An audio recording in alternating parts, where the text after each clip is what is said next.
signing is now. Jill Schlesinger has helpful tips that really add up. On CBS Mornings. Sunday morning, meet Barbara Ray Venter, every detective's best friend. Plus Harvest with a cherry on top. And a summer song from Billie Eilish. Listen for the trumpet.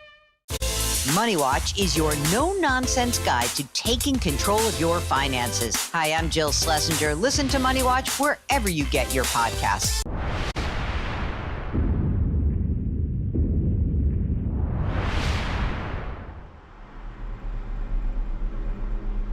This is a murder case that began with a nightmare and a woman who had visions of violence.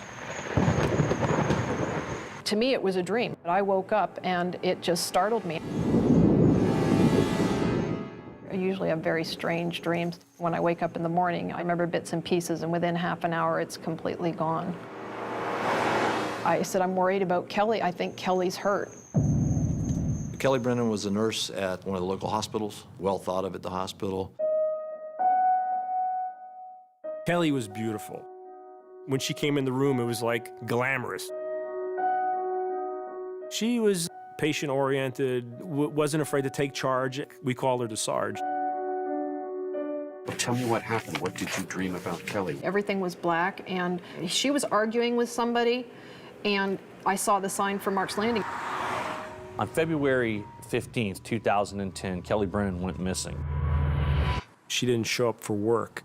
There was like an unsettling panic that we didn't know what happened to Kelly. Something was not right. It was not adding up, and that's why we called the police. 911, what's the problem there? I think there's been a murder. We sent people down to start to look at Mark's Landing and in that area to see if they could find Kelly, and actually put an aviation unit up in the air. The helicopter had spotted what they believed to be a person laying in the wooded area. Shortly later, we were able to identify that it was Kelly Brennan. If you follow me, Peter, right back in here toward the scrub.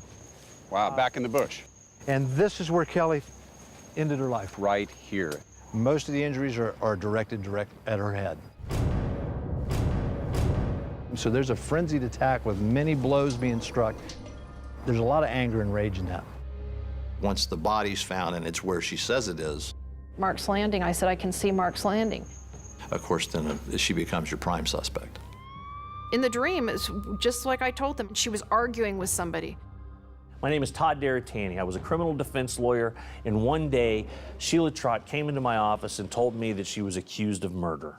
Sheila was trying to convey to me that she didn't commit any murder, and that she merely had a dream, a vision about this that came to her, like she was clairvoyant. If it hadn't been for me, they wouldn't have gone to Mark's Landing looking for her. I told the truth, and I'm continuing to tell the truth. I did not kill Kelly Brennan.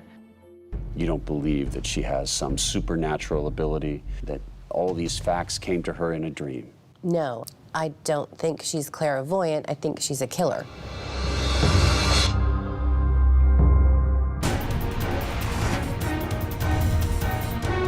I'm Peter Van Sant. Tonight on 48 Hours, a vision of murder.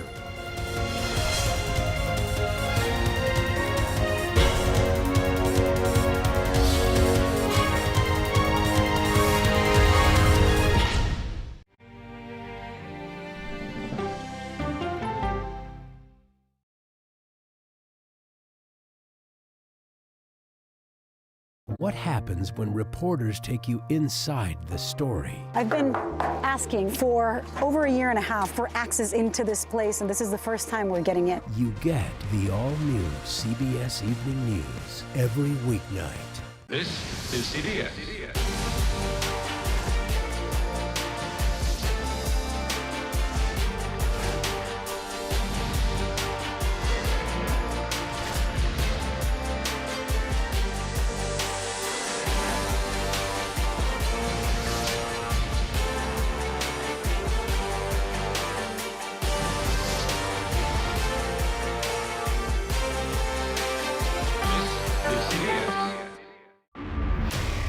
This is NCIS. You put on that uniform, you agree to protect the person next to you, no matter what. Welcome to Australia. Match made in heaven.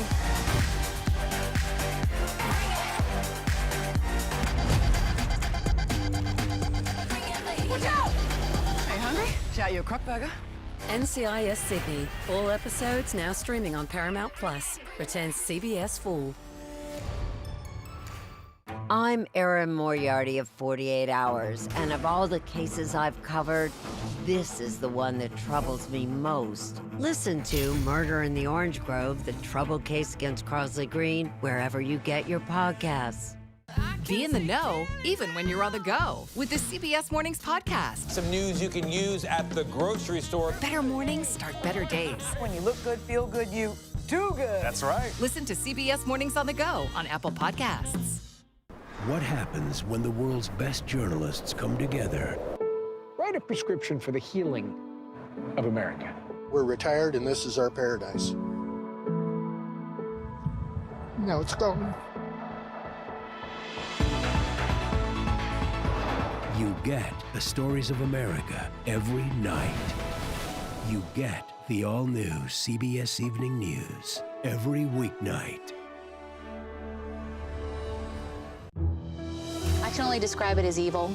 Follow and listen to Train to Kill, The Dog Trainer, The Heiress, and The Bodyguard on the free Odyssey app or wherever you get your podcasts.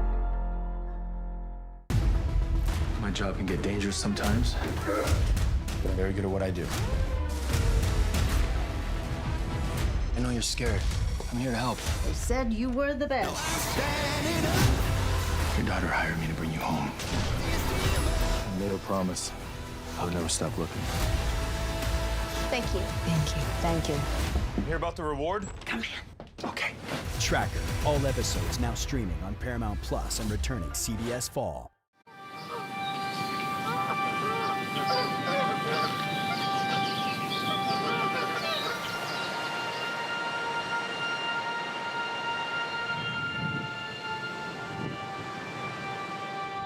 It's hard to imagine this picturesque seashore, Mark's Landing on Florida's Space Coast, as a beachside grave.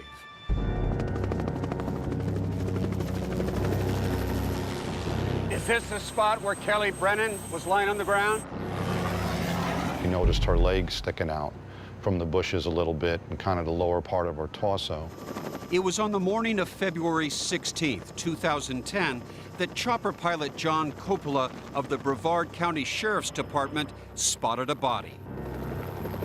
We landed, I got out of the helicopter, ran over to her. I saw a lot of trauma to her head. It's a very sad moment to see somebody dead like that.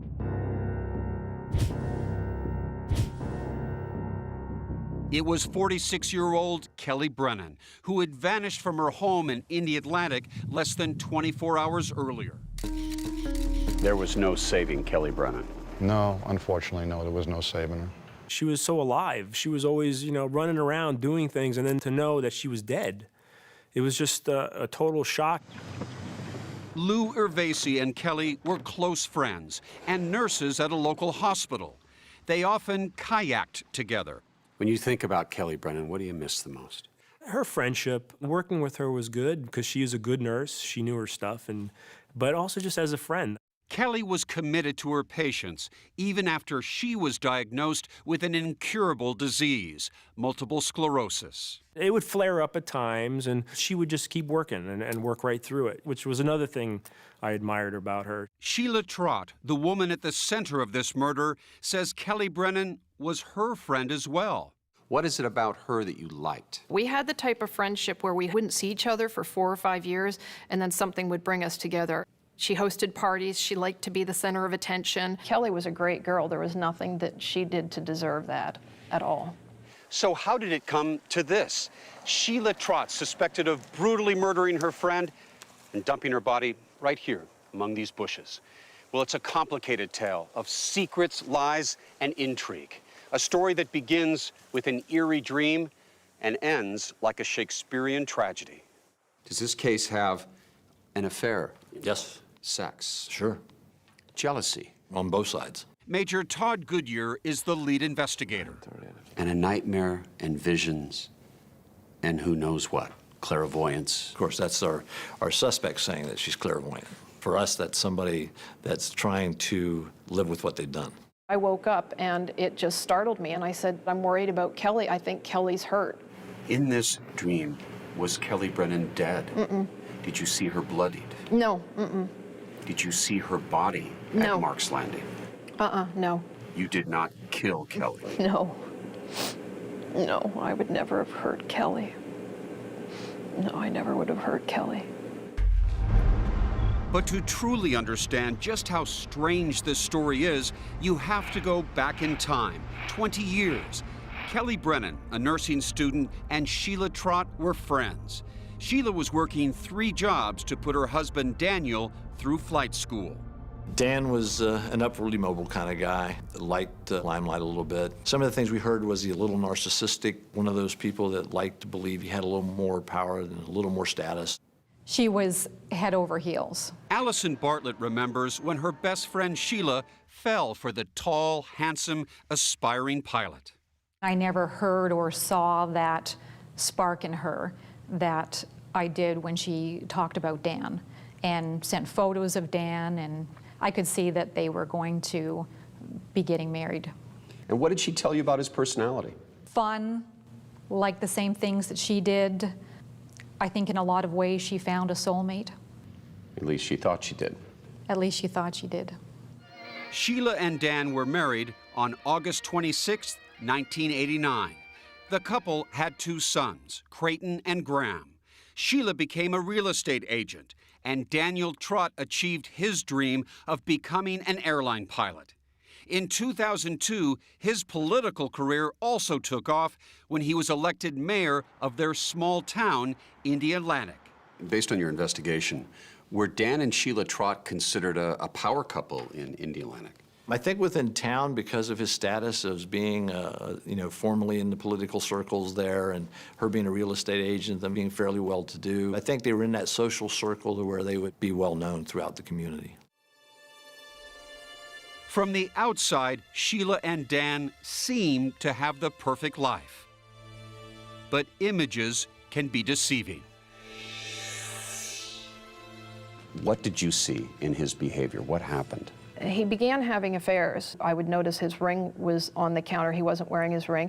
And then when I would say, look, we need to talk, what's going on, he would swear and cuss at me. That's Sheila's story. 48 Hours reached out to Dan Trott about these allegations, but he refused to comment. By January 2009, Sheila had had enough. So you asked for the divorce? Oh, absolutely, yes. I said, I'm done. While her marriage was crumbling, Sheila and Kelly met for a girls' night out. And it wasn't long before Sheila realized that Kelly's 6-year marriage to restaurant manager Gino Rallo was on the rocks too. She had made a point of saying that she wouldn't care if Gino had an affair, which I thought was a really strange thing to say. Dan Trott moved out and joined a cycling group where Kelly Brennan was a member. And soon, they were going out on more than long bike rides. Dan and Kelly were both lying to everybody, saying that they weren't having an affair. And while this whole thing was going on, I was having my problems with Dan. He was just being very belligerent. Sheila's mother repeated to investigators her daughter's claims of other affairs. But Major Goodyear says it was Dan's admitted relationship with Kelly that led to murder. She's going to lose Dan. I'm going to kill the thing that he now loves. Or I'm going to take that away and I'm going to hurt him as bad as he's hurt me. And then you get the third thing, if I can't have him, nobody's going to have him. You've been portrayed as being obsessed with Dan. You laugh. You're saying that's not true. Oh, no, he would. I'm sure he wishes I was obsessed with him. No, absolutely not. You couldn't bear the thought of losing him. You couldn't bear the thought of him with another woman. Oh, no. Well, the fact that I set him up with Kelly would, that would be a little different, but... With Kelly Brennan? Yes, absolutely. You set them up? Yes, absolutely. Wait a second. Yeah, she was my ticket out of a bad marriage. But police aren't buying one word of Sheila's story, and they want to question her about Kelly Brennan's murder. God's honest truth, if I was going to kill anybody for any reason, it would have been him.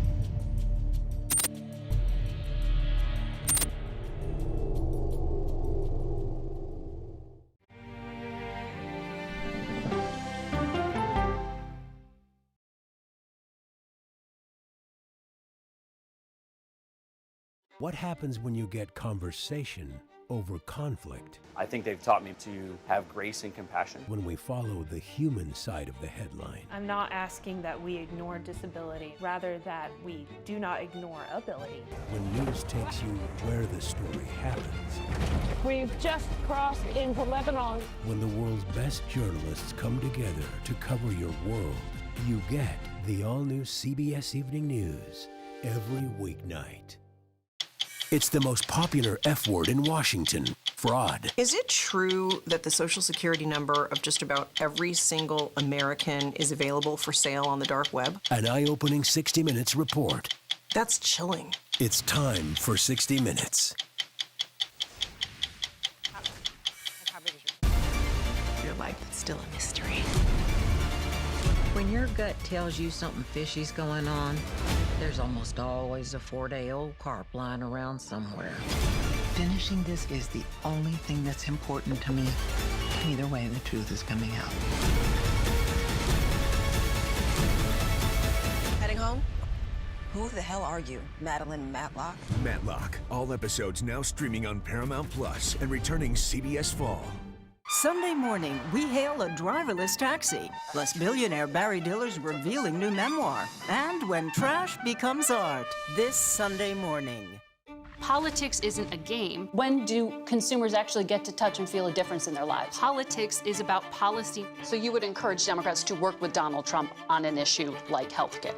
I'm a voracious consumer of information, and I'm impatient. I don't like to be spun. Do you know if there are active terror cells in the United States right now? To be moderator of Face the Nation means bringing the most powerful stakeholders to the table to become better informed.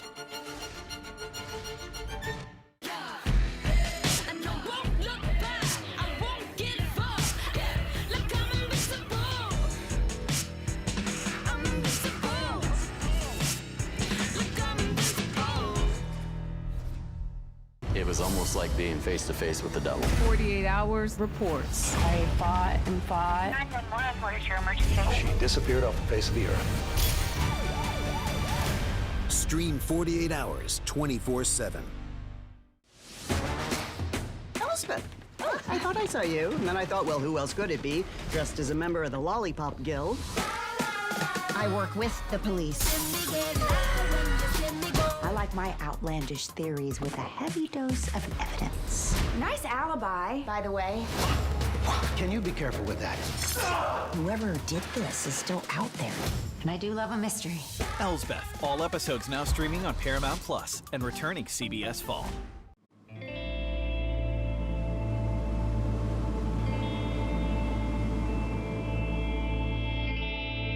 That's the place. That's the place that she loves. That's where her heart is, right there. Sheila Trott had a lifelong love affair with the water. Yeah, I should have been born with gills, I suppose. Long before she was accused of murder, she spent carefree summers on this picturesque Canadian island. This is where she learned to swim, and this was her favorite place in the whole world. Margaret Byers says her daughter doesn't belong at the center of this murder investigation, but back with her family in Canada. Sheila used to just love to run through these rocks. If she could see this right now, she would just be in tears. This is where she belongs. It was Sheila's love of the water that drew her to live on the Florida coast, where she was a diving instructor and went to college. Now she swims in a sea of suspicion. I did not kill Kelly Brennan. She was the best thing that could have ever happened to me. In fact, Sheila says she orchestrated the relationship between Dan and Kelly one night over dinner to speed up her own divorce. So I said to her, I said, you know something, Kelly? I said, you and Dan would be great for each other. And she just perked up and she said, really? And I said, yeah. And I said, but Kelly, you're gonna have to lose weight. But prosecutor Samantha Barrett says Sheila is making up the matchmaker story. Barrett says that Sheila was simmering with anger and jealousy over the relationship. Anger that finally boiled over when she savagely killed Kelly on this lawn right behind me. It was horrific. She was lying in wait for Kelly when Kelly came out of her house. I believe once she started the attack and she knew that Kelly wasn't going to be able to fight back, that's when the rage came to the surface. Authorities begin building a timeline that prosecutor Jim McMaster says started on the night of February 15th, 2010, when Kelly misses an appointment with her personal trainer. And they couldn't find her. We couldn't contact her and couldn't find her. Kelly's roommate files a missing persons report 2 hours later. They checked every police department, every hospital, fire rescue, highway patrol. They went to her residence and were clueless as to where Kelly Brennan was. Meanwhile, according to her sons Graham and Creighton, Sheila arrives home after a 4-hour trip to Walmart. She was dizzy, shaking, and acting strangely. Fire rescue, what's the address of the emergency? So her son's girlfriend calls 911. Paramedics arrived. They couldn't find anything physically wrong with her, so they left. An hour later, another call to 911. My boyfriend's mom just had a seizure about an hour ago, and they said to call back if she's been acting weird or anything, and she's acting very strange. She was then transported to the hospital, and they ran routine tests, and nothing of medical significance was identified. She was released from the hospital and came home. When they returned from the hospital in the wee hours of the morning, Sheila begins talking about the dream. She called her younger son Graham into the bedroom. She told him she had a bad dream. She kept seeing Kelly's face in the dark, and that she believed that she hurt Kelly. Worried, Sheila's sons telephone their grandmother. Graham just said to me, Margaret, we need you. We need you. She drives from her Florida condo to Sheila's house, where she finds her daughter curled up in a fetal position on her bed. She was shaking from head to toe, and she said, call the police. I said, what happened? She said, Mom, everything's black, and all I can see is Kelly's face. It was Graham that said to me, Margaret, I think Mom's killed Kelly. Fearing her daughter was having a nervous breakdown, Margaret Byers makes yet another 911 call. We just need a policeman, please. What's the problem there, please? This call would change Sheila's life forever. I think there's been a murder. My daughter has had a nervous breakdown, and she's saying she's killed somebody. Your daughter's telling you she killed somebody? Yes. All right. She didn't tell you who she's saying she killed? She's saying I don't know, Kelly. Kelly. Did she tell you where this happened? Well, it's down Mark's Landing. Mark's Landing? It's sort of the defendant's own words through her mother and through her sons. I mean, she's basically confessing to the crime in the 911 call. After that explosive call, officers rush to Sheila Trott's home, and she continues rambling about the dream. She's making some statements. I believe I hurt someone. I keep seeing Kelly's face, to the point that the Indiana Police believe we may have a homicide on our hands. Then detectives put 2 and 2 together. Wait a minute, we had a missing person report last night of Kelly Brennan. And when you make that connection, what are you thinking? You're talking to the killer. That's when Kelly's body is spotted from the air, and cops on the ground rush to Mark's Landing. Detectives have been at this Indialantic home for some time, all after the body of 46-year-old Kelly Brennan was found 10 miles away in this sand dune area. Kelly's body was found exactly where Sheila dreamt it would be. And so, less than 2 days after Kelly Brennan disappeared, Sheila Trott is arrested for murder. I'm going to be in jail for a very long time, okay? Sheila Trott calls her son, Creighton. They're charging me with first-degree murder. She says, but it's not true. I didn't do it. Sheila hires defense attorney Todd Deratani. And even though that dream led to Kelly's body, Deratani insists the prosecution's case isn't so ironclad. The police didn't have DNA, they didn't have fingerprints, witnesses, and they didn't have any blood that matched to Sheila Trott. Looks like you've got, at a minimum, a case of reasonable doubt. Absolutely reasonable doubt. It's a dream case. So little physical evidence, prosecutors say, because Sheila Trott planned it that way. It's not like she all of a sudden found out that Kelly was having an affair with Dan Trott and then confronted her immediately and beat her to death. She'd known this had been going on for months and months and months, and she planned it down to the last detail. She's a murderer.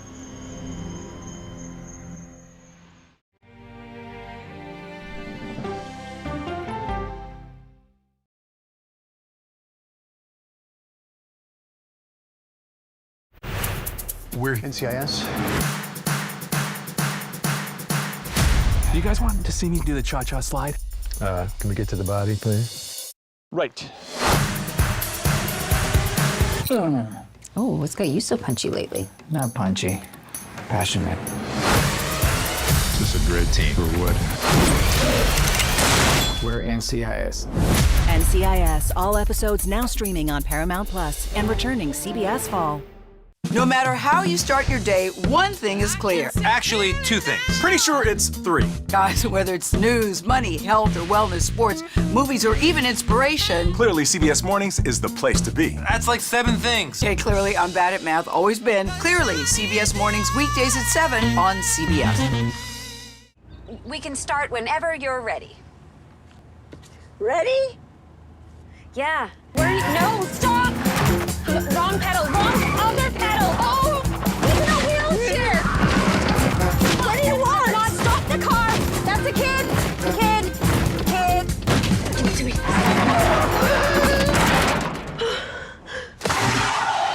Did I pass? Now serving 942.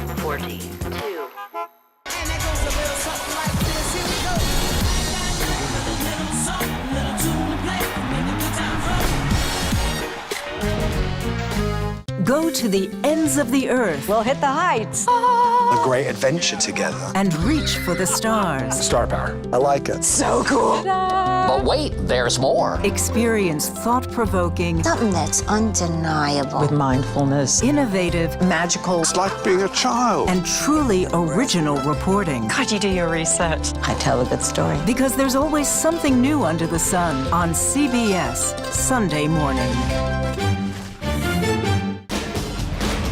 Hi, CBS. I'm Tom Ellis. I can't wait for you to see my new show, CIA, coming CBS Fall. What happens when the world's best journalists come together? Write a prescription for the healing of America.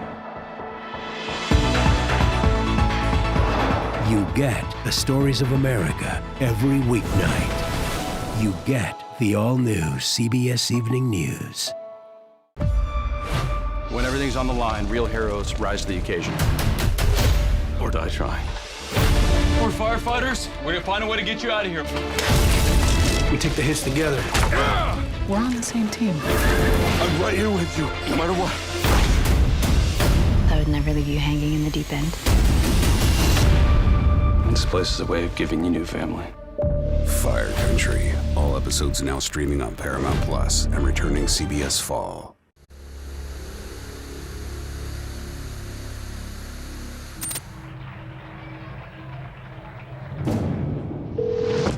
My daughter has had a nervous breakdown, and she's saying she's killed somebody.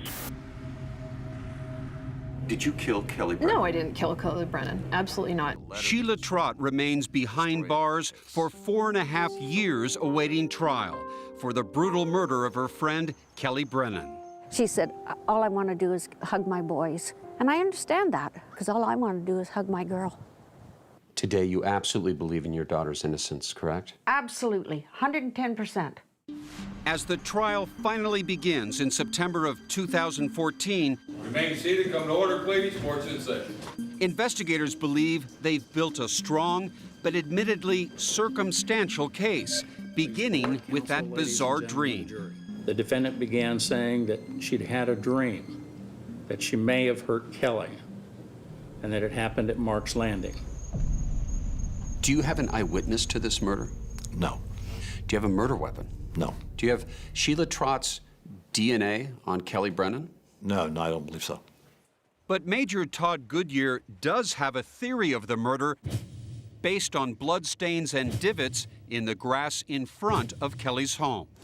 Peter, this is the house where we believe that Sheila Trott laid in wait, waited for Kelly Brennan to come out to her vehicle, snuck up behind her at nightfall, hit her in the back of the head, and then continued to hit her in the head multiple times with some type of object, we believe a hammer. Goodyear believes Sheila then put Kelly's body inside Kelly's own SUV, where CSIs found her blood on the passenger side floor. He says Sheila then drove Kelly's SUV to Mark's Landing, where she dumped the body. Then she abandoned the SUV at a nearby condo. What kind of a murderer could I have been that I didn't leave fingerprints? I didn't leave hair. I had no bruises, I had no broken nails, no cuts on me or anything like this. Nothing connects me to this crime whatsoever. This was not a physical fight. This was an ambush where she bashed in this woman's brains with a hammer. She probably didn't have to break a nail to do that. What the lack of physical evidence means to me is how premeditated the crime actually was. Defense attorney Todd Deratani couldn't wait to bring this case to trial. I was absolutely certain that this was 80% chance I could have won this case. Working at half speed, it was that good of a case. But as the trial begins, Deratani won't be able to show how good a case he thought he had. He's nowhere near the courtroom. Are you looking for 4x4 or two-wheel drive? He's selling used cars across town at a dealership he now owns, Big Boy Motors. He has had his own legal troubles. Florida State Supreme Court has permanently disbarred him for harming clients by taking their money and then failing to represent them. So while Deratani's counting the cash from his car business, Sheila is fighting for her freedom. The prosecution plays that damning 911 call from Sheila's mother. All right, she didn't tell you who she's saying she killed? I don't know, Kelly. Did she tell you where this happened? Mark's Landing. The man at the center of this alleged love triangle takes the stand. My name is Daniel Trott. Last name is spelled T-R-O-T-T. It's Sheila's husband and Kelly's boyfriend at the time of the murder. Clearly annoyed, Dan Trott wishes he could be anywhere but here. Do you recall the date of February 15th of 2010? Yeah. You have specific memory about that date? I've been spending nearly the last 5 years trying to forget it, but yes, I suppose I remember a few things. Prosecutors need to establish Dan's affair with Kelly as the motive which pushed Sheila to kill. You're looking forward to seeing her that evening? Absolutely. Very much so. Sheila's new attorneys, public defenders, see an opening. They use Dan Trott to point the finger at a man they believe had the strongest motive to kill Kelly, her jealous husband, Gino Rallo, who reacted with violence when he learned of the affair. He physically shows up at your house and confronts you both. He physically broke through the door and came up and essentially assaulted me, yes. Did he have a weapon in his hand when he barged through the door? Yes, he did. Describe that weapon. It was some sort of jack. Dan suffered injuries to his face and neck. He says moments later, Kelly followed Gino home, where Gino turned his rage on her.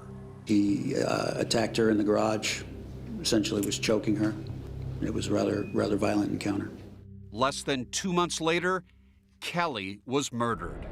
The state calls Gino Rallo. Gino Rallo testifies Sheila Trott was the master manipulator who taunted him into attacking Dan. She would call me from time to time and say, hey, this is going on, and they were having an affair. How many times was the defendant calling you about this? A lot. Did you believe it at the time? I did not.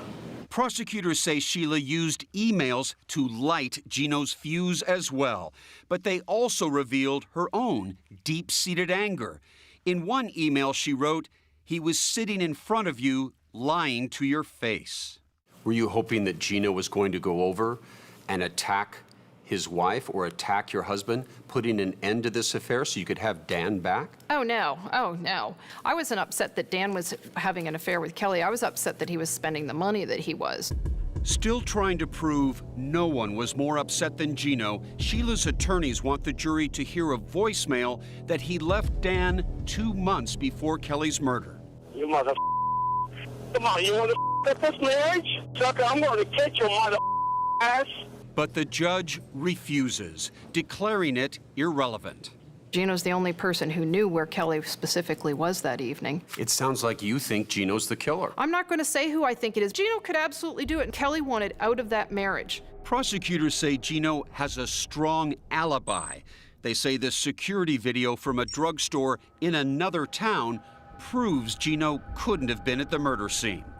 And Kelly's next-door neighbor, Scott Vickers, testifies that he saw a blonde woman, not a man, on Kelly's lawn that night. It was a light-colored outfit, which, you know, that's, or else I wouldn't have been able to really see, but it was some type of light outfit. That light-colored outfit, detectives theorize, could be a reason why none of Kelly's blood was found on Sheila. What do you think about their contention that you were wearing some sort of hazmat-like That's the suit? most ridiculous thing I've ever heard. We're next to Disney World. Why didn't they just put me in a Mickey Mouse suit? Are you serious? Things are about to get very serious at Sheila Trott's trial. Her two sons are about to take the stand against her, and what they have to say is another nightmare for their mother.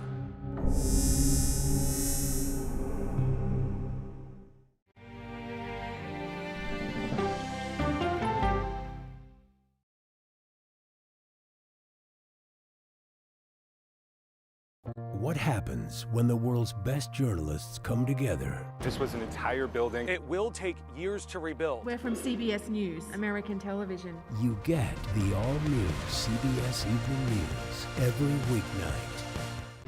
This case. It's like a screenplay, something straight out of Hollywood. But it's not fiction. It's 48 hours. Human remains found this week. 4 families shattered. There's no physical evidence. The mystery would haunt investigators for years. There's some questions that have to be asked and need to be answered. Like a John Grisham novel. A gripping true crime original. 48 hours. Now streaming on the free CBS News app.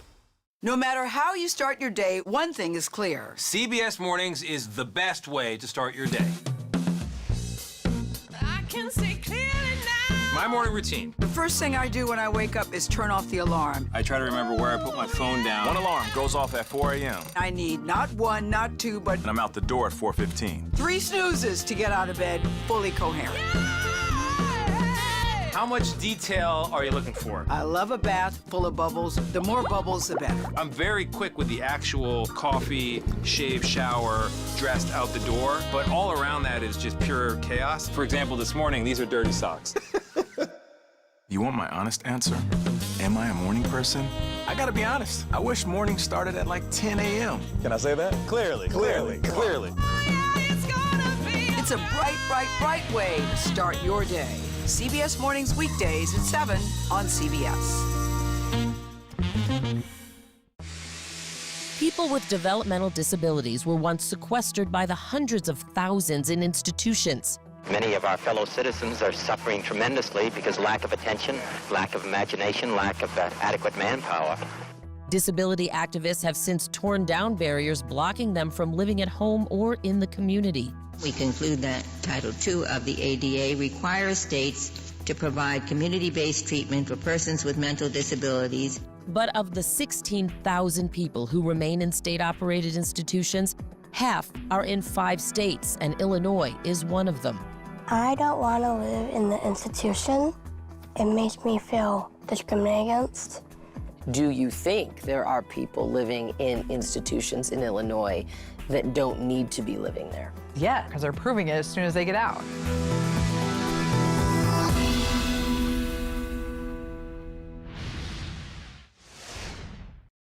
What happens when we follow the human side of the headline? I was in tears. Life is a little bit different now. It's going to take a while to get used to. And I said to myself that I can't make this about me. You get the all-new CBS Evening News. In a tragedy that seems to know no bounds, Sheila Trott's 2 sons are about to testify at her murder trial. For the prosecution. How are you related to her? She's my mother. And do you see her in the courtroom here today? Yes. Can you With his mother watching and listening just 15 feet away, Graham Trott first describes helping her when she seemed to be having a seizure the night Kelly Brennan was killed. I picked her up and put her on the couch because she was hitting her head against the wall. And Prosecutor Samantha Barrett quickly cuts to the chase, asking him what happened after his mother came home from the hospital a few hours later.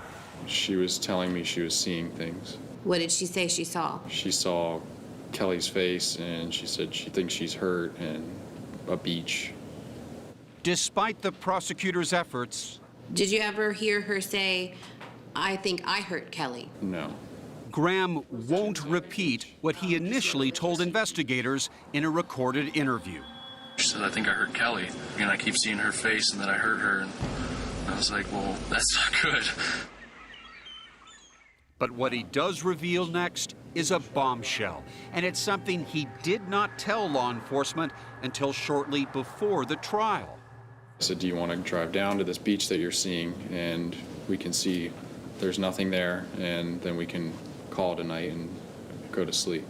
Sheila agreed, taking her sons Graham and Creighton and Graham's girlfriend on a macabre field trip to Mark's Landing. And there, with Sheila leading the way, the boys, 16 and 18 years old at the time, saw Kelly's bludgeoned body. You could see, I mean, it was just a lifeless body just lying there. Was your mother with you when you saw that? Yes. What did she say? I don't, nothing really. I mean, she's just in shock. Why would you take your two teenage sons out to Mark's Landing and show them where the body was? The kids took me. You led them to that place. I didn't take them right to the body. We walked around and we were just on our way out when we saw her feet. Why is it when your mother came over to the house, you didn't tell her, we just got back from Mark's Landing where we saw a dead body? You'd have to ask the kids that. I don't know. It just never really came up. When my mother first came in there. Didn't come up, Sheila. Didn't come up. You'd just been to see a dead body, a woman whose skull was crushed. Well, when my mom came in, I was in bed and she woke me up. I don't remember the conversation very well. As inexplicable as that seems, the horror of the night didn't end there for Sheila's sons. She told them she also had visions of a nearby vacant lot. And that's where Creighton Trott tells the court they made a second damning discovery: a bag. Mom opened it up, went into the purse, and opened up the wallet, and we saw Kelly's driver's license. What did you do next after you saw the bag with Kelly Brennan's driver's license in the wallet? Told her that we didn't want to have anything to do with it, that me and Graham were going to go to sleep, and that she had to deal with it on her own. How important are these boys to your case? Their testimony is absolutely critical. It seemed that they were determined to do what was really the right thing and tell the truth. Sir, you're free to go, but After her son's scathing testimony, Sheila's defense team faces a huge uphill battle. They try to poke holes in the forensic evidence gathered at Mark's Landing. Well, we know that Kelly's body comes out of the car and comes down this way, and we know that because there's blood transfer found on this pole right here. Kelly's blood was on this very post. Right. The defense says not so fast. The spots on the fence post, and did you forward them for forensic testing? They were not. So as to whether those items are blood or a kid's red Slurpee, we're left to guess, right? If you would like to put it that way. And the defense tries to tear apart the alleged motive, that Sheila was jealous and murderously angry over her husband's affair with Kelly. Elizabeth McHugh was Sheila's divorce attorney. She says Sheila seemed fine with the affair. She really didn't have a problem with Kelly because she knew her, and so she knew she would be very good with the children and wouldn't really be a problem in the divorce. Okay. Motive aside, Sheila's dream about Kelly lying hurt here at Mark's Landing and that field trip with her two sons here are among the strongest evidence against her. But there is a new twist to this tale. Sheila says that dream was actually a memory of witnessing Kelly being killed by a strange man. She was arguing with him, and I heard him say, "But Kelly," and she said, "Enough." And then she went and bent into the car to do something, and I saw him hit her. While behind bars awaiting trial, Sheila says that her memory has come back to her, and she's written a detailed account of what happened. Then you write, he dragged her into the grass and kept hitting her. Mm-hmm. Is that what you saw? Yes. Yes, and I didn't do anything. You didn't call police, why not? I don't know. Sheila shared this memory in a letter to a friend. She claims that she had decided to stop at Kelly's house that night to ask Kelly to stop driving by her house looking for Dan. And at the exact moment she arrived, Sheila saw a strange man attack Kelly. How would you describe this man who was with Kelly? It was too dark. It was too dark. This letter, prosecutors say this is a confession. No, it's not a confession letter. That's my account of what happened that evening. But Sheila's new account becomes even more bizarre. Instead of running for her life or to the nearest police station, she followed the stranger's car all the way to Mark's Landing and watched him dispose of Kelly's body and belongings. Do you understand, as you sit across from me right now, that your story is a fantastic story? You follow the killer, which doesn't make a lot of sense to anyone. And then you don't tell cops what happened, what unfolded. You don't even tell your own mother. All these things are consciousness of guilt, are they not? Well, if there's consciousness of guilt, why would we call the police? If I committed this crime and I had killed her, I would have taken off. I'm not stupid enough to stick around. Come to order, please. And Sheila believes this new memory could set her free. But the question is, will the jury get to hear Sheila Trott's version of what happened the night Kelly Brennan was killed?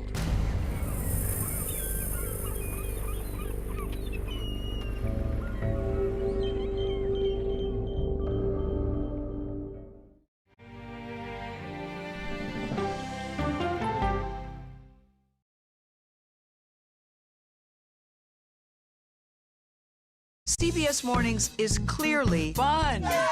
Money saving. Dollar Jill's here to tell us what it means for you. Clearly delish. So what's on the menu today? Clearly, CBS Mornings weekdays at 7 on CBS. What happens when the world's best journalists come together? Write a prescription for the healing of America. We're retired and this is our paradise. Now it's gone. You get the stories of America every night. You get the all-new CBS Evening News every weeknight. This is CBS.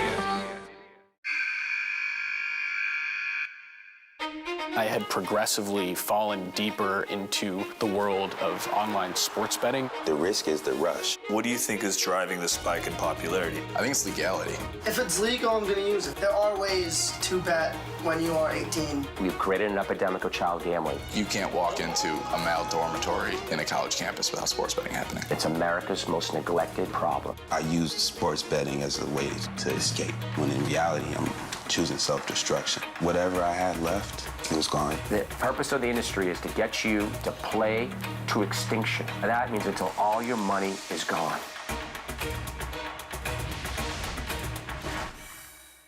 Go to the ends of the earth. We'll hit the heights. And reach for the stars. Star power. I like it. Ta-da! I want to be part of this. Because there's always something new under the sun on CBS Sunday morning. You've probably heard of the NCIS from the hit TV series, but we're about to take you inside its real-life work. Listen to 48 Hours NCIS early and ad-free on the 48 Hours Plus subscription on Apple Podcasts. Okay, let's go. You guys good? Start at the beginning. All right, we good? Keep going. The clock, it's ticking. Off we go. 60 minutes. Is this what you want? 60 minutes. 60 minutes! It's time for 60 Minutes, Sundays on CBS.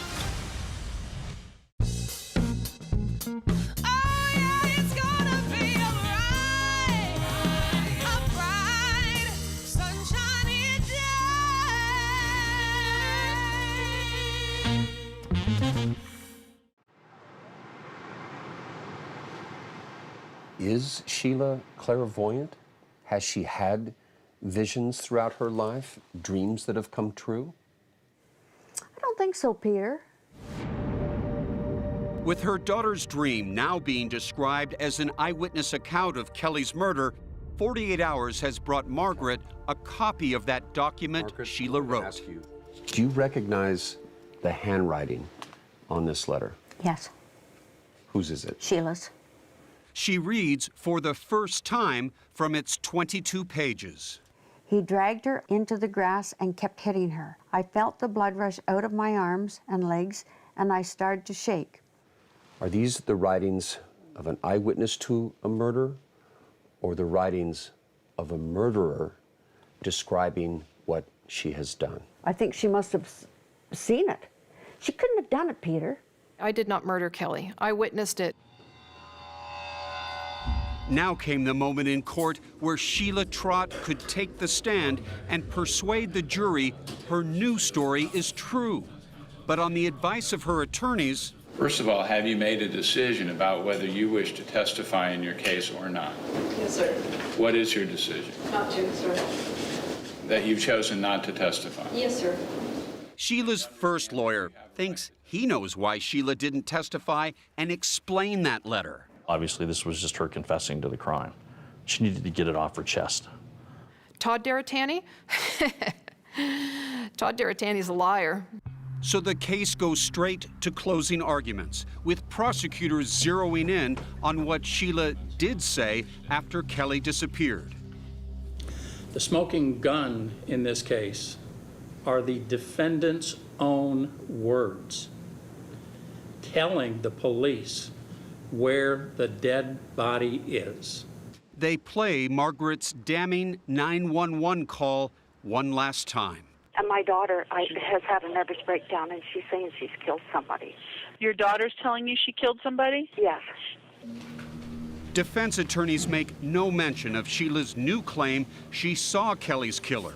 Instead, they try to pick apart the state's case. You're being asked to believe a 115-pound person is going to be able to pick up a 146-pound person, probably deceased at this point, and no pun intended, but there's dead weight.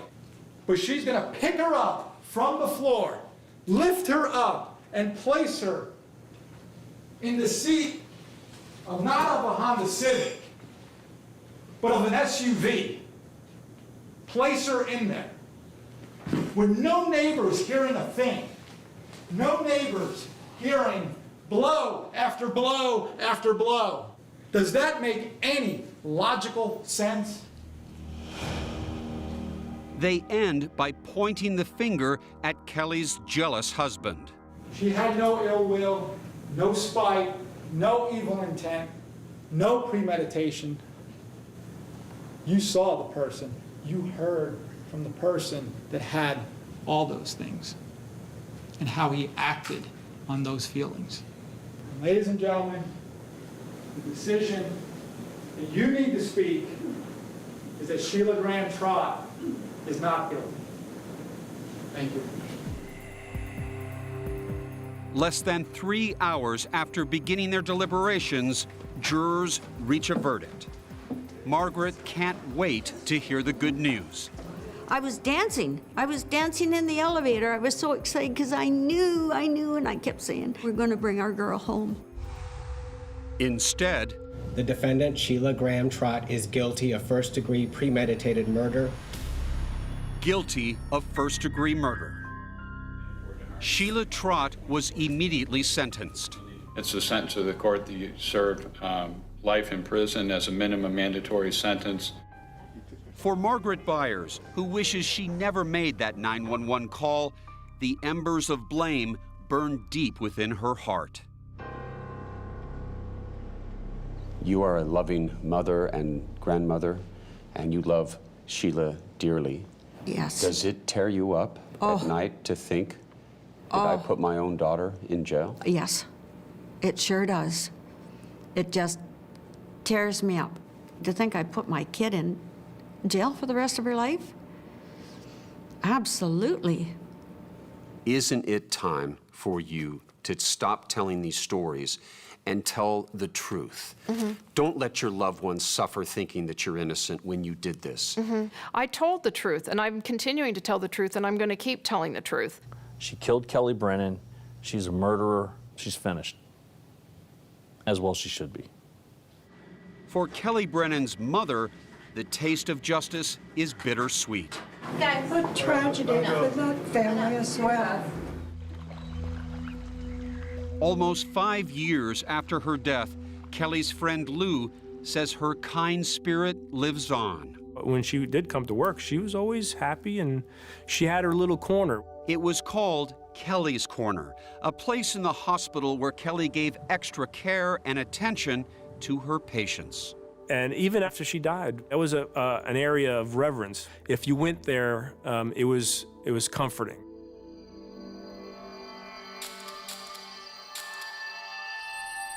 Why shouldn't this audience believe you're just a clever sociopath? That you are a killer?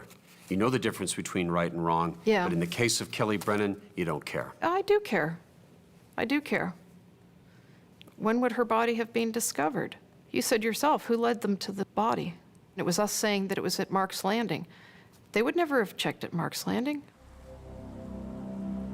But despite leading her sons to Kelly's battered body and being found guilty by a jury of 6, Sheila Trott is unrepentant. The real killer, she insists, still walks free. I have to live with a lot of guilt for not stopping the attack. Now I'm paying the price. Kelly's family has closure, but they don't have justice. Because I didn't kill Kelly.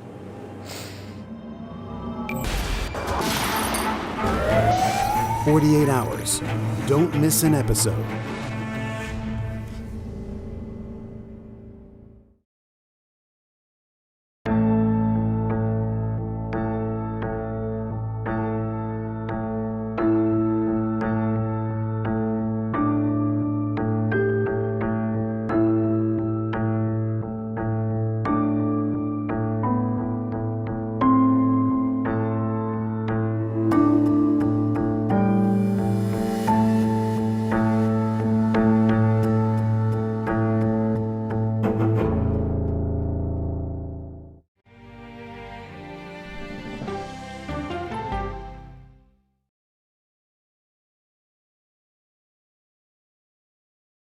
Okay, so let's just start at the beginning. Well, let me start with this. What is at stake here? What is the answer then? Do you know why? You want me to just keep going? Is that a good thing or a bad thing? Were there death threats? How is this possible? What's wrong with that argument? Are you saying they lied? Have you told the government that? Why won't you say the word crisis? You're not answering my question. This really Is that scary? Does that make sense? What do you mean? What does that mean in Did any of that make What sense? have you learned? What's your response? What happened? Why?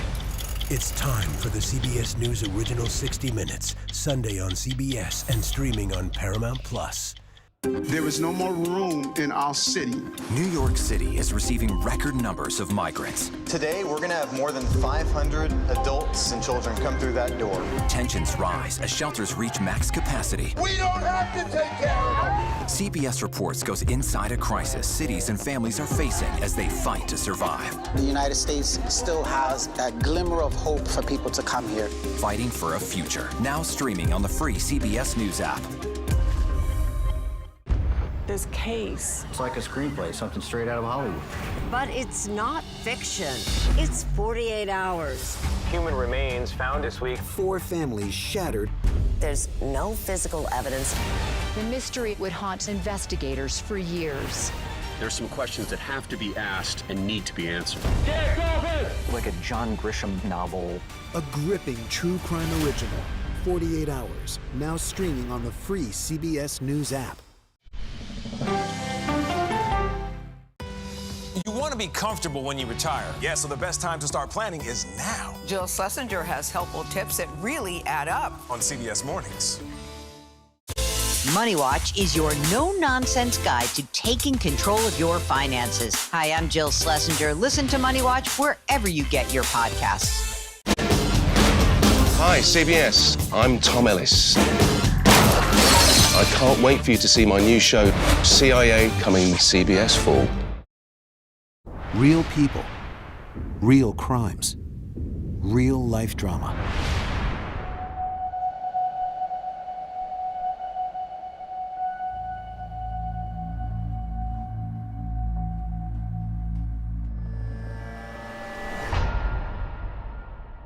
It was inevitable that Seth Mazzaglia was going to kill. And Lizzie Marriott was the perfect victim for him. He attacked, he raped, and he murdered. This is his victim, 19-year-old Elizabeth Marriott. Lizzie was always happy, and she always found the best in everyone. She had such an aura about her. You know, people wanted to talk to her.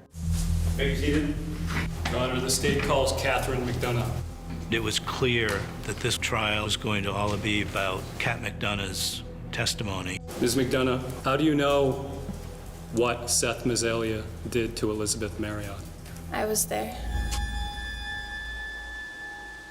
Kat was always into strange things. She was always talking about her different personalities. She was dating an older guy, Seth Mazzaglia. The relationship between Seth and Kat was going to be a dangerous problem.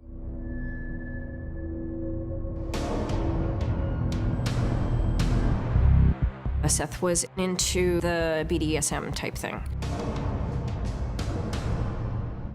Did he and you engage in bondage, domination, master, submissive? Yes. This case is not a romanticized, fictionalized novel of you may have read. This was the exercise of power and control. Lizzie was attractive. She was what he had been looking for. The defendant and McDonough schemed about how they could exploit her sexually. Was that why you reached out to Lizzie Marriott and invited her to the apartment? Yes. Seth was hoping there would be some sort of sexual encounter. And it all seemed to be going according to the defendant's sexual plot. Until Lizzie said no. He didn't like to be told no. And what the master wanted, he got. The defendant put on gloves and he grabbed a rope.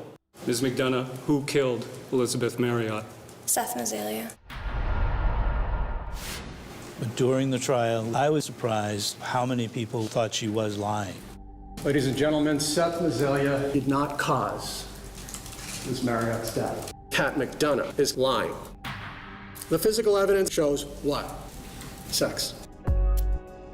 There was sex, there were ropes. It was an accident. Did you think this was maybe a sexual encounter that went awry No. and got too rough, or No. was this murder? Murder.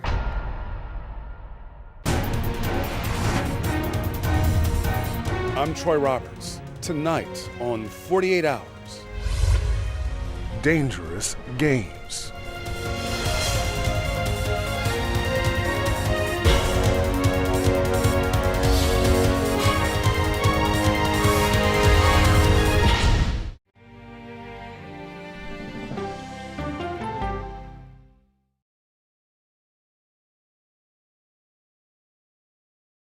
What happens when reporters take you inside the story? I've been asking for over a year and a half for access into this place, and this is the first time we're getting it. You get the all-new CBS Evening News every weeknight. This is CBS.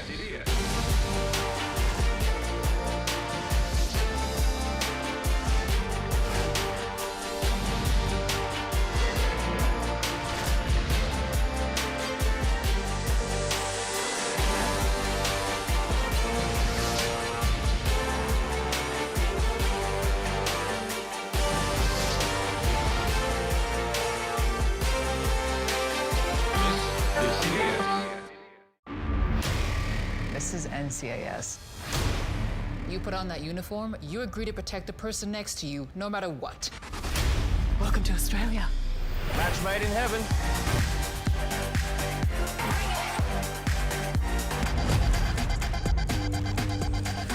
Watch out!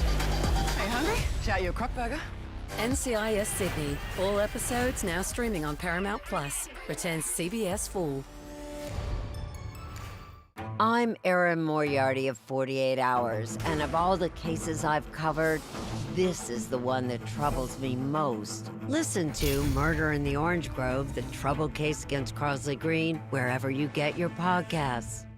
Be in the know, even when you're on the go, with the CBS Mornings podcast. Some news you can use at the grocery store. Better mornings start better days. When you look good, feel good, you do good. That's right. Listen to CBS Mornings on the go on Apple Podcasts. What happens when the world's best journalists come together? Write a prescription for the healing of America. We're retired and this is our paradise. Now it's going. You get the stories of America every night. You get the all-new CBS Evening News every weeknight. I can only describe it as evil. Follow and listen to Train to Kill, The Dog Trainer, The Heiress, and The Bodyguard on the free Odyssey app or wherever you get your podcasts. My job can get dangerous sometimes, but I'm very good at what I do. I know you're scared. I'm here to help. They said you were the best. Your daughter hired me to bring you home. I made her promise I would never stop looking. Thank you. Thank you. Thank you. You hear about the reward? Come in. Okay. Tracker. All episodes now streaming on Paramount Plus and returning CBS Fall.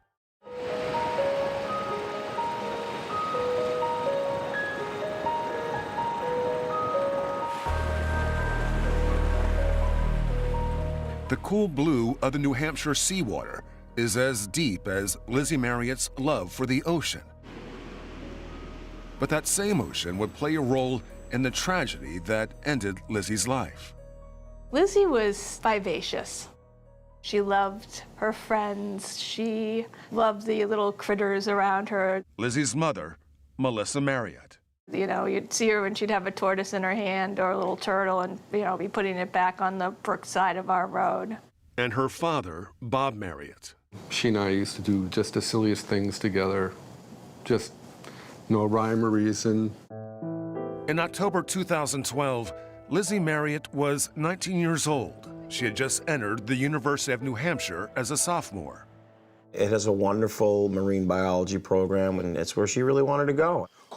And while attending UNH as a day student, Lizzie was living here with her Uncle Tony and Aunt Becky. No eggs today. One of my favorite things was when she would come back, she'd scream, "I'm home," and it really made us feel comfortable that she really felt like our home was also her home. Yeah. Tuesday, October 9th, 2012, started out like any other day. On Tuesday, she said going to a friend's house. Be home no later than 12. And that's the last thing we heard from her. Wednesday morning, Lizzie had not come back. And it was made me nervous. I said, well, you know, teenage girl, she probably stayed late. Hey, can I crash at your house? But by Thursday, still no sign of Lizzie. Thursday morning. There's no car. And she says, "Oh my God, Lizzie's not here." And then it was like sheer panic. Now something's really wrong.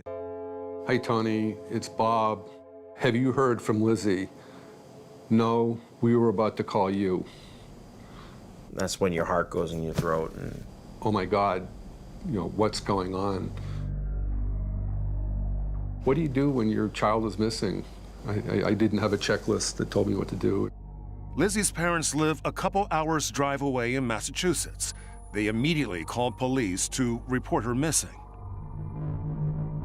We worked the phones for, I don't know, 2 hours maybe, and finally just couldn't take it anymore and jumped in the car and drove. Let's call the FBI, let's call the state police. I'm driving and she's calling the cell phone to call anyone we can think of. Lizzie's family realized they didn't know who she was seeing that Tuesday night. I said to Becky, and then I said, friends, what friends are we talking about? Who's she going to see? We didn't even know. But investigators had an early break. Friends told them who Lizzie was supposed to see that night. Kat McDonough. I know Lizzie and Kat had met. I didn't know if they were anything more than work acquaintances at the time. Nate McNeil worked at a local Target store with both Lizzie and Kat. He was one of Lizzie's new friends in New Hampshire. When word got out that Lizzie was missing, Nate reached out to Kat. At that point, I actually texted Kat because I knew that they had plans Tuesday night. I asked, hey, did Lizzie ever come over your house? No one seems to know where she is. And she texted back, no, I didn't see her. She never came over. Nate had known Kat McDonough for years. She was my sister's friend from kindergarten. Investigators piecing together Lizzie's last known activities started looking at Kat. At the time, she was living with her boyfriend, Seth Mazzelia. Reporter and editor Rod Doherty covered the story for the Foster's Daily Democrat. Kat McDonough was fairly well known in the community. She seemed to be a normal teenager. Seth and Kat met in the summer of 2011 through the local theater scene. When I met her, she was very young. She was 17. I'm sorry. That's all right. Don't worry about it. And she was a sweet girl. Kat McDonough, and I am doing one of Puck's monologues. And here we go. Richard DeMario offered Kat a part in a play he was directing in the fall of 2011. I've got a crow. I saw a young girl who was very interested in partaking in the production, who was reliable and helpful. But DeMario says Kat changed dramatically after she started dating Seth. All right. Seth Mazzelia, 5123. Yeah, that'll do. And Pyramus. You'll figure it out fast enough. Don't worry. I think it's just a good girl who got mixed up in a very bad situation. And the bad situation was going to get worse. Kat moved in with 29-year-old Seth Mazzelia shortly after she turned 18, cutting off all contact with her family. We thought it was, very sudden, and we all knew that her parents didn't really approve of it. Seth Mazzelia worked at a local electronics store, taught martial arts, and was a trained EMT. And our reporter is researching him. He's coming across his name on these sex and bondage sites. Reporters and police would discover Seth had a very dark side. Dust. And that seemed to be a big part of Seth Mazzalia's life. A dark side police learned that also involved Kat. She posted dark pictures of herself online using screen names like Vampirate Actress and Miss Scarlet. She had obviously developed this fetish that we learned about that had to do with ropes and bondage and submissiveness. Kat and Seth were advertising on fetish websites, looking to bring a third person into their relationship. But they didn't find Lizzie Marriott on those websites. All she was trying to do was make friends with people. 3 days after Lizzie's disappearance, investigators were convinced Kat and Seth knew something.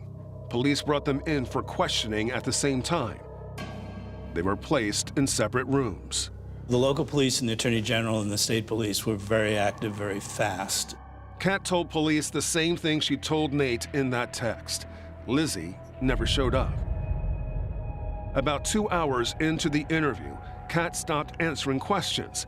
Police said she was free to go, but she waited there for Seth. That's when things started blowing up.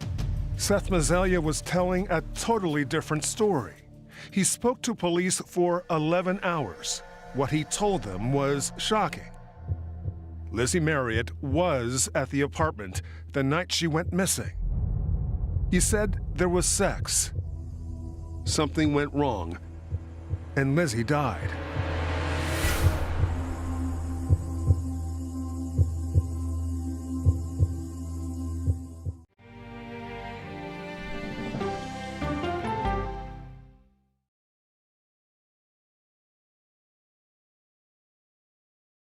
CBS Sunday night. Here we go. The ultimate tradition continues. From what I've seen, it's like chaos. America's longest-running news magazine show is back. For 60 minutes! 60 minutes. With a new season. Hey, let's go. You're willing to talk about anything. I'm open to all of it. Ask me the hard-hitting questions. So how do you get over the nerves? Honestly, it's a whole bunch of mind The most influential people. Who's the best coach in college football? Let me see a mirror so I can look at it. Are you a billionaire yet? None of your business. Ain't you trying to get me robbed? Investigative journalism. Am I getting a real look at what life is like in here today? Absolutely not. Do you think people visiting know that these were looted? When stories threaten our way of life, 60 Minutes demands answers. This is the pager that Hezbollah was using. Do you have hope that you may find him yet? They were asking me to do something that was illegal. They're fighting for faulty parts? Yeah. What is the most important takeaway for our audience? How big of a problem is doping? Where was the military? Why are people suspicious? That sounds like a problem. How is this possible? Oh, come on. Come on. Whoa. Wow. What is going on? I'm Scott Pelley. I'm John Worth. I'm Leslie Stahl. I'm Bill Whitaker. I'm Sharon Alfonsi. I'm Cecilia Vega. I'm Anderson Cooper. This is 60 Minutes. The CBS News original. Showtime, baby. It's time for 60 Minutes Sunday on CBS. Don't miss a minute. Now streaming. This is CBS.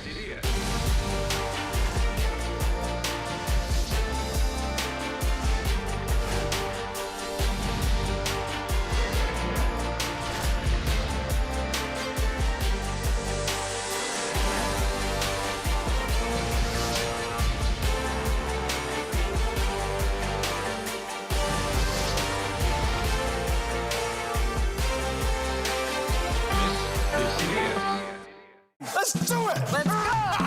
Let's do this! I can see clearly now that the rain is gone. Superstar approaching, superstar approaching. Just get your popcorn and get ready. Come on, Julia. Oh, no. I will if you will. You go, Gail. Yeah, boy! Dollar Jill. You can't get into the market. It's okay. Renting is fine. Box, oh, it's bad. Screw cap, oh, it's bad. It's not true. We are making a wonderful lemonade chicken. Hot! That's good. I wonder what Serena's doing. I wonder how Serena is feeling. That's a really good question. No one's asked me that yet.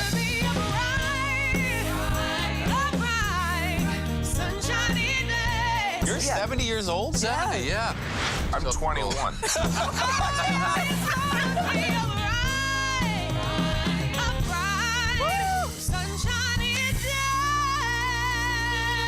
We'll see you 7 o'clock sharp. Go to the ends of the earth. We'll hit the heights. A great adventure together. And reach for the stars. Star power. I like it. So cool. But wait, there's more. Experience thought-provoking, Something that's undeniable. With mindfulness. innovative, Magical. It's like being a child. and truly original reporting. How'd you do your research? I tell a good story. Because there's always something new under the sun on CBS Sunday morning.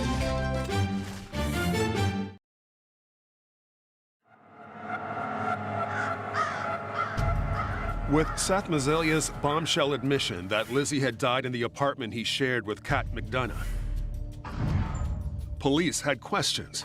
Was Kat involved? And where was Lizzie's body? Mazzelia says after Lizzie died, he panicked and brought the body here to Pierce Island, where the Piscataqua River meets the Atlantic Ocean. The search started immediately. Live with the latest. Jim? Heavy police presence, and it certainly is being treated as a crime scene. We're talking about potentially devastating news. But there was no trace of Lizzie. In the early hours of Saturday morning, Seth Mazzelia was arrested and charged with the murder of Lizzie Marriott. 48 hours later, Mazzelia was arraigned. New Hampshire law enforcement broke the news to Lizzie's parents. I knew before I walked in. It was bad.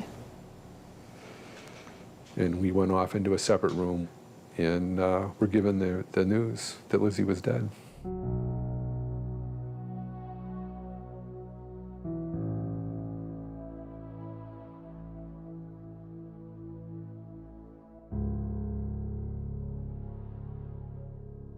After you hear those words, you're kind of numb. Mazzalia's interrogation is sealed, so we don't know all the details of what he told police. Most importantly, was Kat involved in Lizzie's death? She would remain free for now. Police found clues in a dumpster behind Seth and Kat's apartment building. Men's underwear, a pair of black gloves, and Lizzie's sweatshirt. Law enforcement continued to search the Piscataqua River for weeks, but they never found Lizzie's body. She's just out there someplace. They just threw her away in the ocean. I wish that she hadn't been there, but if it wasn't Lizzie Marriott, it would have been somebody else. One person who was not surprised when Seth Mazzalia was arrested for Lizzie's murder was this woman. He fantasized about murder a lot when I was with him. Her name is Catherine, and she dated Seth when she was in high school and he was in college in upstate New York. She says she knows his dark side. Initially, he was, the flowers, he was very caring. And when did that change? He's always been into the BDSM type thing. BDSM stands for bondage, dominance, and sadomasochism. And unlike the popular book series turned movie, Catherine says Seth became increasingly violent and sexually abusive. We were naked and fooling around, and he put his hand around my throat fully. I told him to stop, and he started doing it harder. It just completely freaked me out. She says he gradually took control of her life. It's this slow descent into lack of choices to the point where I can't leave. In 2002, the couple moved to New Hampshire, where Catherine says Seth was always trying to bring other women into their bed. And it was something that was a constant. There was always needing to have more than just me in the relationship. And explain to me why you didn't leave. Where would I have gone? I was 600 miles away from home and afraid to leave because if I left, he would kill me. And he would hunt me down and he would kill me. Catherine finally moved out and went into hiding. 10 years later, Seth Mazzalia stands accused of killing Lizzie Marriott, and his latest teenage lover is coming to his defense. 2 days after his arrest, very different-looking Kat meets with his lawyers to try and clear his name. Okay, and you're here on your own free will because you want to talk to me? Okay, perfect. Kat is videotaped reviewing her statement.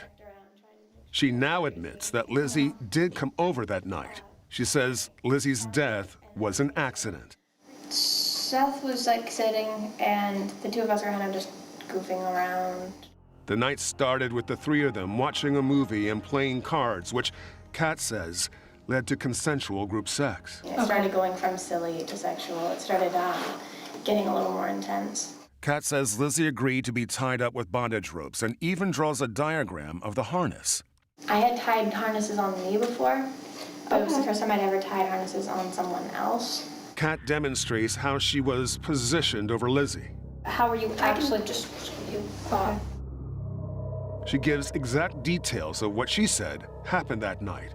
She says Lizzie had a seizure, suffocated, and died as she was lying under her on the floor. And Lizzie's on the ground. On the ground between your legs. Mm-hmm. Okay. Kat seems strangely detached as she describes what she says were the last moments of Lizzie's life. It was too much to handle. I was freaking out.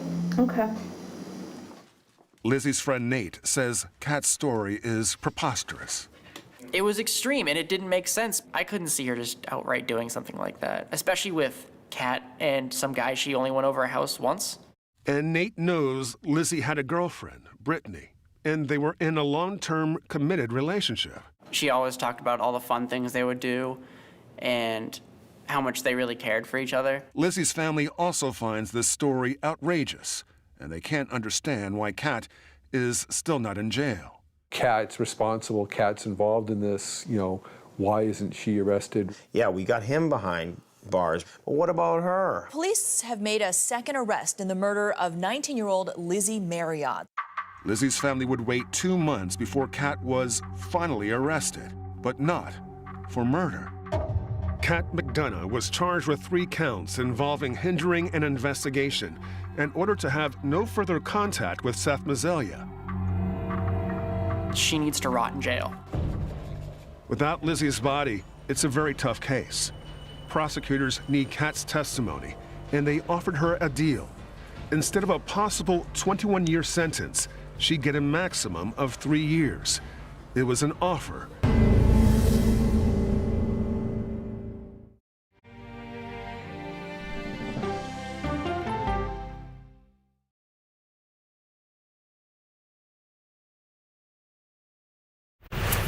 We're NCIS. You guys want to see me do the cha-cha slide? Can we get to the body, please? Right. Oh, what's got you so punchy lately? Not punchy, passionate. Is this a dread team or what? We're NCIS. NCIS, all episodes now streaming on Paramount Plus and returning CBS Fall.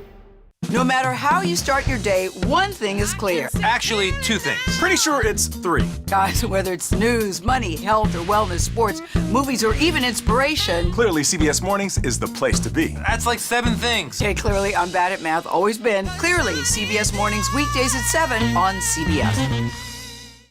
We can start whenever you're ready. Ready?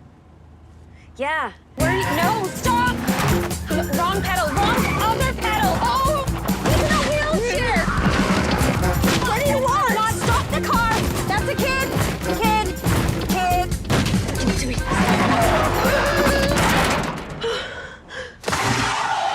Did I pass? Now serving 942.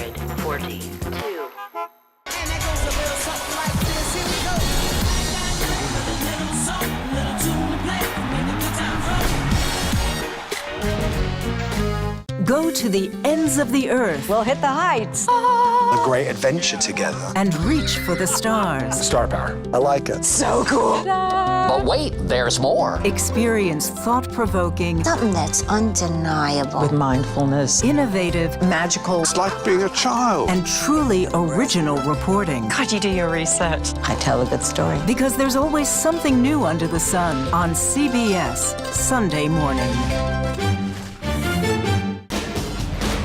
Hi, CBS. I'm Tom Ellis. I can't wait for you to see my new show, CIA, coming CBS Fall.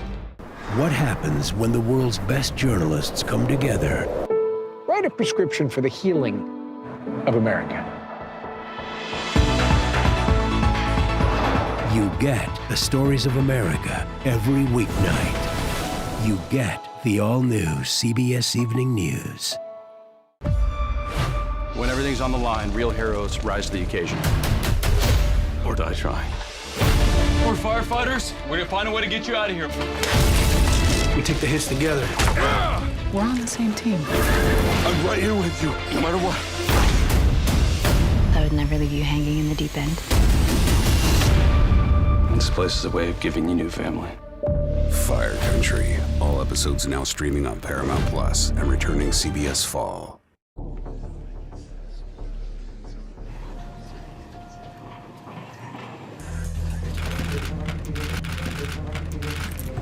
All rise, jury is entering. This is a case of deliberate rape, of deliberate, purposeful, and cold-blooded murder. In May 2014, 2 years after Lizzie Marriott died under mysterious circumstances, Seth Mazelia goes on trial for her murder. The defendant struck quick, and he struck without any mercy whatsoever. Prosecutor Peter Hinckley. This is his victim, 19-year-old Elizabeth Marriott.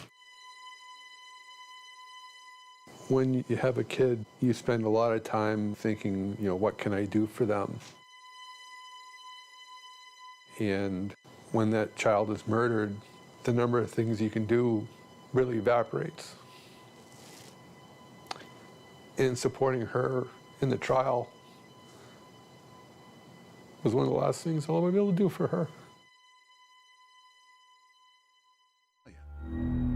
After his rape and murder, the defendant conspired with Catherine McDonough to falsify evidence of his crimes. The prosecution's case will hinge on the testimony of Kat McDonough, testifying as part of her plea deal. She's about to tell yet another version of what happened that night. This is just the beginning where I've been able to open up and actually explain what really happened to her. Kat now says Lizzie was murdered right before her own eyes. Ms. McDonough, who killed Elizabeth Marriott? Seth Mazelia. The prosecution says Mazelia controlled Kat completely. The defendant ordered, and McDonough was to obey without question. Kat's earlier story that Lizzie's death was an accident was a lie, prosecutors say, to protect Mazelia. Did Lizzie die accidentally during some form of sexual activity gone bad that she agreed to? No. Given her history of lying, was it a gamble to put her on the stand? Absolutely. Attorney Andrew Katrupi represented Kat in her plea deal. Her testimony was critical? In my view, very much so. I think the government understood that there would be a decent chance that Mr. Mazelia would not be convicted without her testimony. Do you swear or affirm that the testimony... The first 2 days of Kat McDonough being on the stand were raw. Reporter Rod Doherty. The stories of their relationship, the sexual activity that went on. Who introduced who to the use of ropes and sexual activity? He was the one who brought the ropes in. Did he and you engage in domination, master, submissive? Yes. She descended into such a dark world. It's time I punished you, you filthy little whore. Prosecutors read from a text message Mazelia sent 6 weeks before Lizzie's death, where he promises to punish Kat in explicit ways and commands her to find him another girl. You choose a friend. Any of yours will do, and you offer her to me, that I may do anything I wish with her while you watch. Ms. McDonough, did your efforts to locate another sexual partner for the defendant intensify when you received that text message? Yes. And was that why you reached out to Lizzie Marriott and invited her over to the apartment? Yes. October 9th, 2012, the last night of Lizzie's life. Texts show that she arrives at Seth and Kat's apartment at 8:51 p.m. And then we all started to talk about what we wanted to do. They decided on a movie and, at Kat's suggestion, a game of strip poker. Prosecutors believe Lizzie had no idea she was being set up for a sexual encounter. We all sat down and began to play. The lights were very dim. We were kind of just laughing. I ended up not wearing anything. She ended up in just her underwear. And that's when, Kat says, Seth made his move to initiate sex. Seth suggested that I should kiss Lizzie. She said that she wasn't comfortable with that and that she was in a committed relationship. Kat says Seth made still another suggestion. He asked her if he could have sex with me in the room. She said no, that she wasn't okay with it. Kat says she could tell that Seth was getting angry after being told no, not once, but twice. He didn't like to be told no. Seth was sitting on the futon behind us, and that's when he did it. Kat says while she and Lizzie sat on the floor watching the movie, Seth quietly put on gloves and grabbed a rope. He moved up behind her, and he pulled the rope over her neck and strangled her. She let out a quick noise, and then she sort of stopped moving. And do these appear to be the gloves that the defendant wore when he strangled Lizzie with a rope? Yes. The testimony is devastating for Lizzie's parents. It's too much. So difficult. There were times when Melissa Marriott couldn't even be in the courtroom. She wasn't moving at all. She was completely limp. And then, Kat says, Seth did the unthinkable. He raped Lizzie. Did she appear conscious? No. Did you tell him to stop? No. Did you go or yell for help? No. Tell the jurors again. Nothing. Kat did nothing to save Lizzie's life. You had discussed for the jurors. Take a moment. Judge, maybe we can take a break now. Do you swear or affirm that the testimony... Roberta Gherkin, a friend of Mazelia's, testifies she got a strange call from Kat at 10:49 that night. Something was going on. They wanted my assistance, and they wanted me to come over there. Roberta Gherkin and her boyfriend Paul Hickok arrive at the apartment a little after 11 p.m. As I'm walking in, there's a body on the floor. There's a body on the floor right next to the bed. Hickok testifies that Seth's explanation was vague. All he kept repeating was, he's gone too far this time, he's gone too far. Seth was sitting on the bed, basically where her head was. Kat was against the kitchen cabinets, almost in a fetal position. Not wanting to get involved, Roberta and Paul left the apartment and never called 911. They did say they urged Seth to call an ambulance. But Seth Mazelia had other ideas. Seth came over to me. I was still curled up, and he held out his arm to me, and he said, "Come on, we're in this together." And together, Seth and Kat would descend down a dark and disturbing path.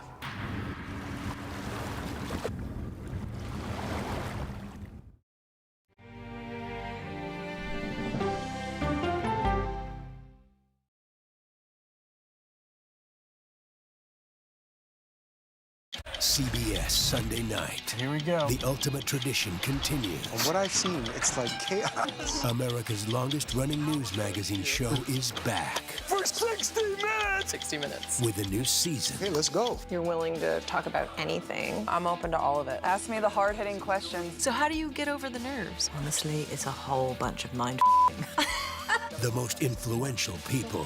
Who's the best coach in college football? Let me see a mirror so I can look at it. Are you a billionaire yet? None of your business, man. You trying to get me robbed? Investigative journalism. Am I getting a real look at what life is like in here today? Absolutely not.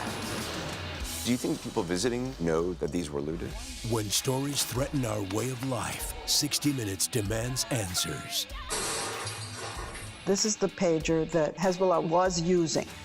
Do you have hope that you may find him yet? They were asking me to do something that was illegal. They're fighting for faulty parts? Yeah. What is the most important takeaway for our audience? How big of a problem is doping? Where was the military? Why are people suspicious? That sounds like a problem. How is this possible? Oh, come on. Come on. Whoa. Wow. What is going on? I'm Scott Pelley. I'm John Worth. I'm Leslie Stahl. I'm Bill Whitaker. I'm Sharon Alfonsi. I'm Cecilia Vega. I'm Anderson Cooper. This is 60 Minutes. The CBS News original. Showtime, baby. It's time for 60 Minutes Sunday on CBS. Don't miss a minute. Now streaming. This is CBS.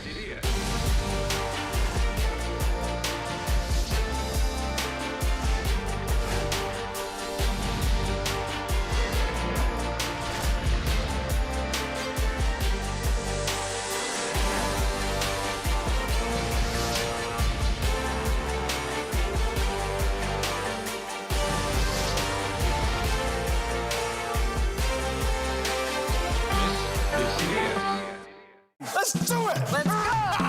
Let's do this! I can see clearly now that the rain is gone. Superstar approaching, superstar approaching. Just get your popcorn and get ready. Come on, Julia. Oh, no. I will if you will. You go, Gail. Yeah, boy.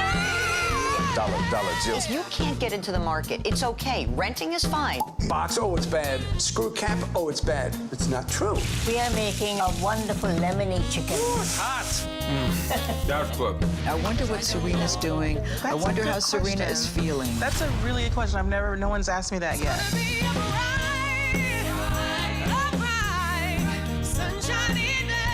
You're 70 years old? 70, yeah. I'm 21.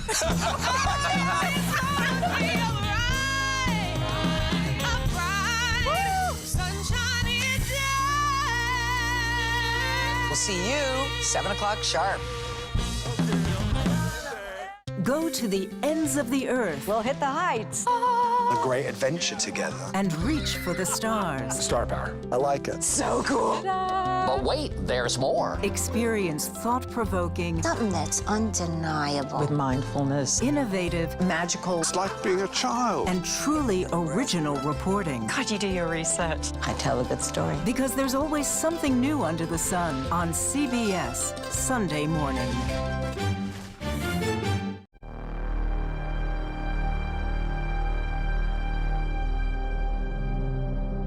Lizzie Marriott was the girl with the ready smile and the sweet sense of humor. What would unfold that last night of her life and after her death was beyond belief. It was late. It was very late, like around 1 a.m. Together, the defendant and McDonough located Lizzie's car. They took that car using back roads that avoided the toll booths. Kat says after Lizzie was murdered, she helped Seth put the body into Lizzie's car. They drove some 13 miles from their apartment to the New Hampshire coast. Kat says she and Seth parked at the end of Pierce Island and brought Lizzie's body wrapped in tarp and stuffed into a suitcase up this path to this overlook above the river. They took Lizzie's body out of the suitcase. Who pushed Lizzie's body over the cliff at that point in time? Seth did. She says Lizzie's body tumbled down the cliff, but it was low tide, and Lizzie landed on the rocks some 35 feet below. Seth told Kat to climb down and drag Lizzie's body into the water. He said he couldn't climb because he was too exhausted. So that's when I climbed down to her. He said to cover her with seaweed. So I covered her completely with seaweed, and I managed to push her into the water.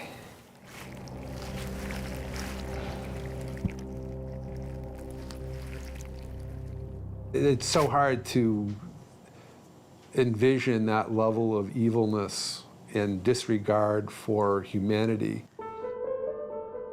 Kat says they spent the remaining hours of that night throwing away evidence that has never been recovered.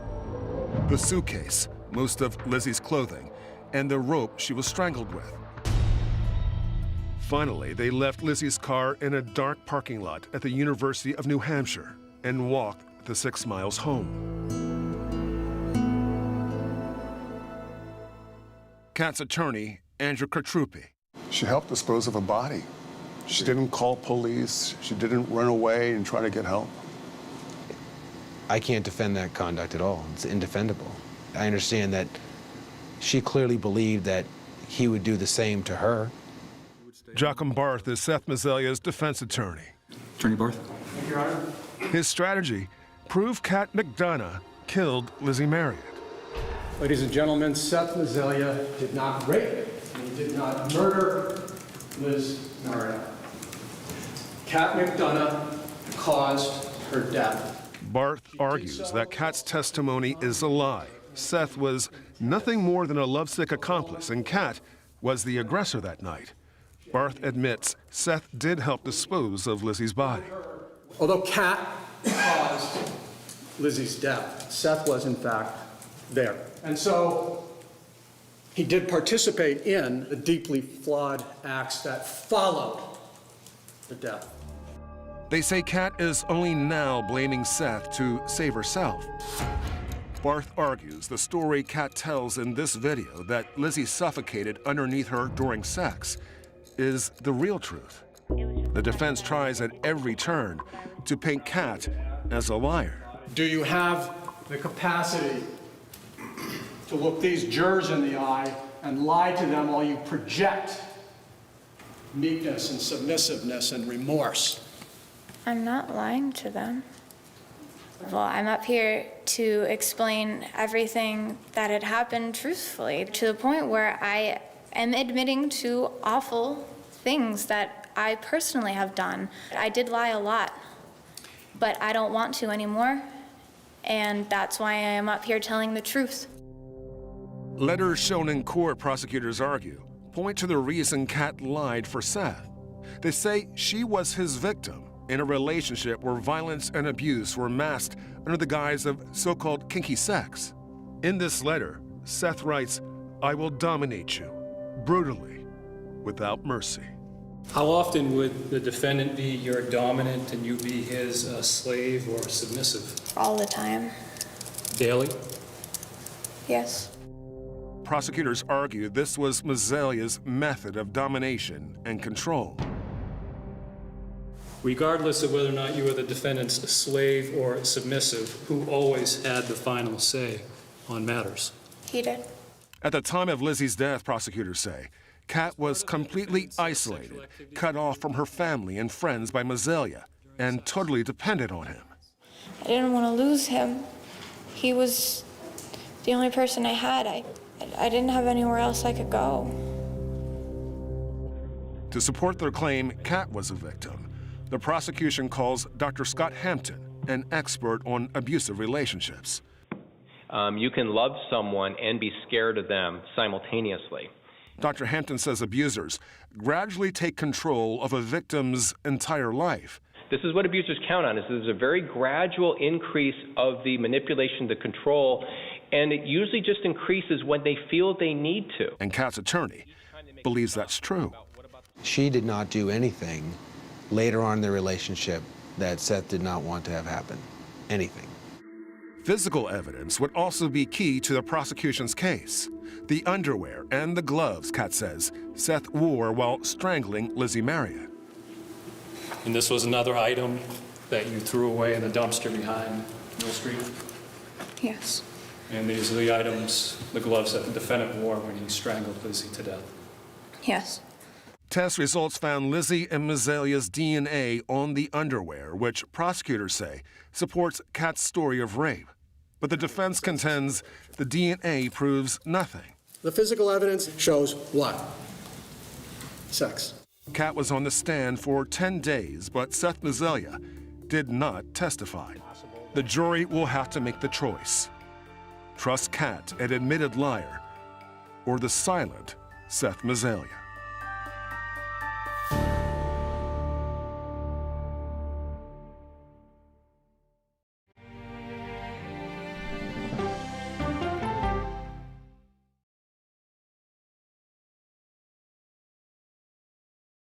CBS Mornings is clearly fun. Money saving. Dollar Jill's here to tell us what it means for you. Clearly delish. So what's on the menu today? Clearly, CBS Mornings weekdays at 7 on CBS. What happens when the world's best journalists come together? Write a prescription for the healing of America. We're retired and this is our paradise. Now it's gone. You get the stories of America every night. You get the all-new CBS Evening News every weeknight. This is CBS.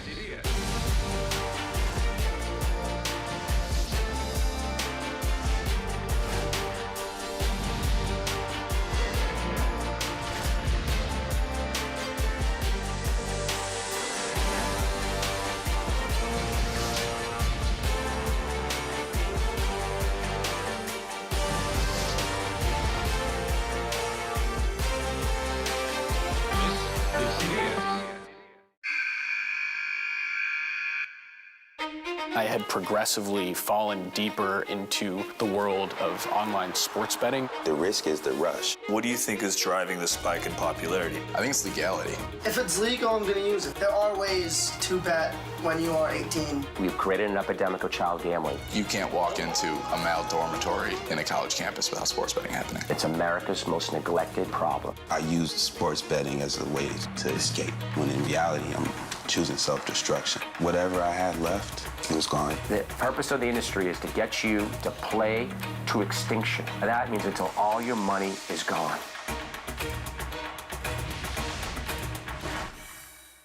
Go to the ends of the earth. We'll hit the heights. and reach for the stars. Star power. I like it. I want to be part of this. Because there's always something new under the sun on CBS Sunday morning. You've probably heard of the NCIS from the hit TV series, but we're about to take you inside its real-life work. Listen to 48 Hours NCIS early and ad-free on the 48 Hours Plus subscription on Apple Podcasts. Okay, let's go. You guys good? Start at the beginning. All right, we good? Keep going. The clock, it's ticking. Off we go. 60 minutes. Is this what you want? 60 minutes. 60 minutes! It's time for 60 Minutes. Sundays on CBS.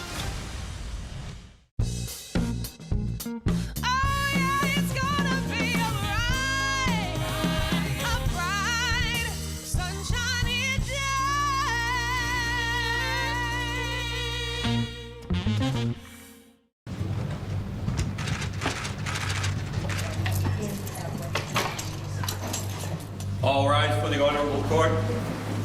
Do you swear or affirm that the 33 witnesses, 5 grueling weeks, and Lizzie Marriott's murder trial is finally drawing to a close. For Lizzie's parents, listening to the evidence has been unbearable. We were shell-shocked during the trial. Lizzie died twice a day, every day. It was awful. In closing arguments, the defense argues Kat can't be trusted. What we have is Kat McDonough being the manipulator of facts, lying to you from that witness stand. But prosecutor Jeffrey Ward reminds the jury that Kat is not on trial. Seth Mazelia is. Send him the message that you've seen through the lies and know the truth about him, that he is a cold-blooded killer. jurors, the case is yours to deliberate and decide. The first afternoon ends with no decision. By noon on the second day, a verdict. May be seated. Has the jury reached unanimous verdicts? Yes. I have never been that nervous in my life. Members of the jury will take your verdicts. Madam Clerk. Well, we're all sitting on pins and needles. Jury's verdicts as follows. On purposeful first-degree murder by strangulation, guilty. On knowing first-degree murder. Mr. Mazelia, you are remanded into custody, sir. Guilty of first-degree murder by strangulation. Guilty of first-degree rape and murder. Guilty on 2 counts of conspiracy. Members of the Stratford County Sheriff's Lizzie's Department. father, who had not spoken publicly until Jail. now, breaks his silence. We are very grateful that the jury returned a guilty verdict for first-degree murder. The truth of what happened to Lizzie is horrendous. And every time it has been told, it has reinforced the despair that we feel.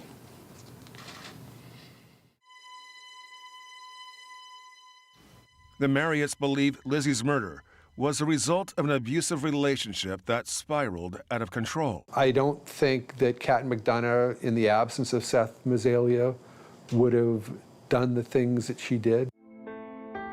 And incredibly, Lizzie's parents say they have sympathy for Kat. You know, she was 19 and very young, and I think she felt like she had no place else to go. But the Marriotts' main interest was making sure Lizzie's killer was held responsible. 7 weeks after the guilty verdict, Mazelia is back in court for sentencing. You were the one who took her life from her and from us. You're a twisted individual who brought only darkness and pain in this world. At the hearing, Lizzie's family has the opportunity to speak. Mr. Mazelia, I'm Melissa Marriott. I'm Lizzie's mother. I miss Lizzie every day. I wake up in the morning and she's gone. I go to bed at night and she's still gone. And all because a cowardly 30-year-old man could not deal with a confident young woman. Lizzie is gone. I still find that hard to comprehend. You murdered her over a year and a half ago, and every day, I wonder what she would have been doing. I call this Dad's Exhibit 1. Look close, and you can see a frog gently cupped in her hands. Why is Lizzie so happy? She is saving that frog. May I?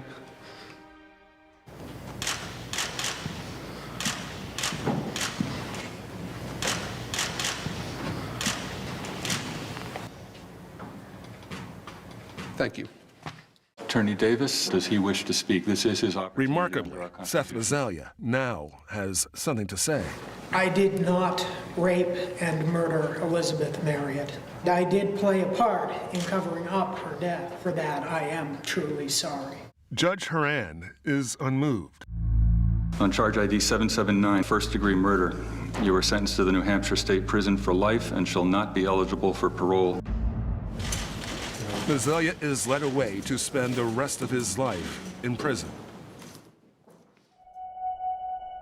It's been 2 years since her daughter's murder, and Lizzie's mother is still not able to visit the place Lizzie loved so much. The ocean. I haven't been to the beach since she died. I can't go. I just see it and it's so overwhelming. With Lizzie's body lost to the sea, there is no grave.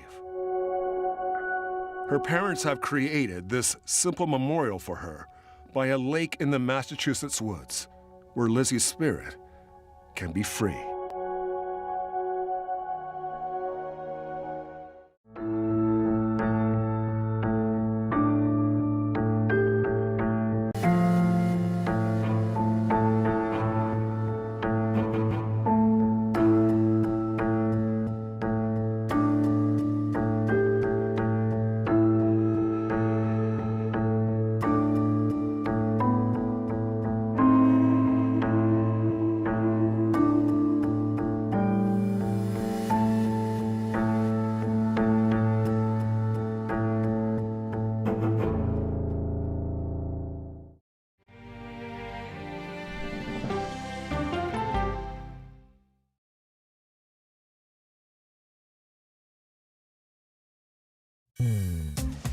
I'm Major Garrett in Washington, inviting you to the Takeout. Politics, policy, people, and pop culture served up weeknights. What's on the menu? Plenty. The day's happenings with curiosity and formality and humor.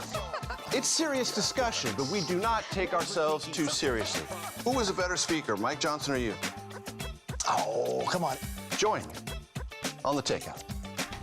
Streaming right here on CBS News 24/7. Crisis in the Middle East. Stay with CBS News for continuing coverage.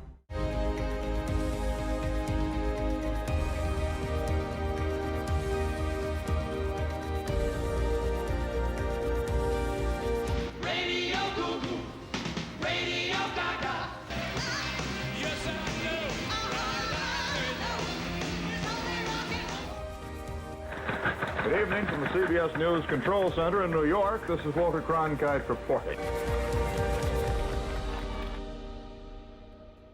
Welcome to Sealand, That's a hell of a way to get into a country. a monarchy that declared its independence in 1967. Wait until you hear this story. The all-new CBS Evening News. Not like anything else on TV. Can your business survive this? If you build back exactly the same way, expect the exact same result. If this is the end of my American dream, I'm going to go down swinging. CBS Sunday night. Here we go. The ultimate tradition continues. What I've seen, it's like chaos. America's longest-running news magazine show is back For 60 minutes! 60 minutes. with a new season. Hey, let's go. You're willing to talk about anything. I'm open to all of it. Ask me the hard-hitting questions. So how do you get over the nerves? Honestly, it's a whole bunch of mind The most influential people. Who's the best coach in college football? Let me see a mirror so I can look at it. Are you a billionaire yet? None of your business. Ain't you trying to get me robbed? Investigative journalism. Am I getting a real look at what life is like in here today? Absolutely not. Do you think people visiting know that these were looted? When stories threaten our way of life, 60 Minutes demands answers. This is the pager that Hezbollah was using. Do you have hope that you may find him yet? They were asking me to do something that was illegal. They're fighting for faulty parts? Yeah. What is the most important takeaway for our audience? How big of a problem is doping? Where was the military? Why are people suspicious? That sounds like a problem. How is this possible? Oh, come on. Come on. Whoa. Wow. What is going on? I'm Scott Pelley. I'm John Worth. I'm Leslie Stahl. I'm Bill Whitaker. I'm Sharon Alfonsi. I'm Cecilia Vega. I'm Anderson Cooper. This is 60 Minutes. The CBS News original. Showtime, baby. It's time for 60 Minutes Sunday on CBS. Don't miss a minute. Now streaming. You want to be comfortable when you retire. Yeah, so the best time to start planning is now. Jill Schlesinger has helpful tips that really add up. On CBS Mornings. Money Watch is your no-nonsense guide to taking control of your finances. Hi, I'm Jill Schlesinger. Listen to Money Watch wherever you get your podcasts.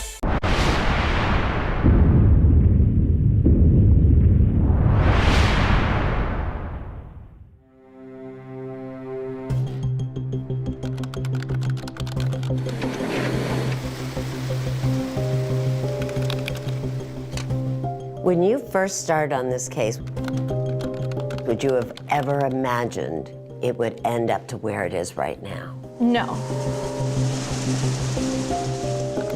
When I got into work that day, we were getting word that this 46-year-old doctor was dead. This beloved woman in our community had been brutally killed inside her own house. And then once you started to unwrap it a little bit, it was nutty, it was weird, and it was hard to keep track of it all. So this is Dr. Teresa Sievers, high-profile doctor, did a lot of holistic medicine, and people, said that she was just a little spitfire, just a short little thing, and always wearing, 4-inch heels, clacking around. I would describe her as radiant, almost. She had a column that appeared in my newspaper, and she was on the front of local magazines. Ladies, remember when walking into a room meant turning heads? She was telegenic, energetic, she's funny. And who's this? Teresa and Mark at a gala. Mark and Teresa have been a couple since 2003 when they got married in a beachside ceremony in St. Petersburg. She was sort of the breadwinner, and he was the office manager at her practice, and he helped raise the kids. They had a trip planned to New York to spend the whole weekend with her brothers and sisters and her mom, and Teresa would fly home that Sunday night to be at work Monday morning to open up her practice. So on Sunday night, she comes back here to the Southwest Florida International Airport. There's security footage of her rolling her suitcase through the terminal. She calls Mark, tells him she's safe, and then gets in her car and heads back to their house. The next morning, her office staff got in. It's now 9 o'clock. Now it's 9:05. Now it's 9:15. I said, where's doctor? I was texting back and forth trying to see if, where you at, and no response. Called, no answer. Mark's out of town. He says, I can't get a hold of her either. How unusual was it for Dr. Sievers not to show up? Even if it was 9 o'clock and 3 seconds after, you would hear her heels coming in. 911, what is your emergency? I'm at a friend's house. Mark had a friend come and check up on her. He's out of town, and she's dead on the floor. And there's a hammer at the side, and she's bashed in the back of the head. And do you know how many times she was hit? 17. I came home from work, and I looked up at the television, and my heart dropped, and I thought, this is my son's house and his wife, and their 2 children, who is dead. When you first heard how Teresa died, what did you think? Must be some madman out there. Who was this? Where did they come from? Why would they do such a thing?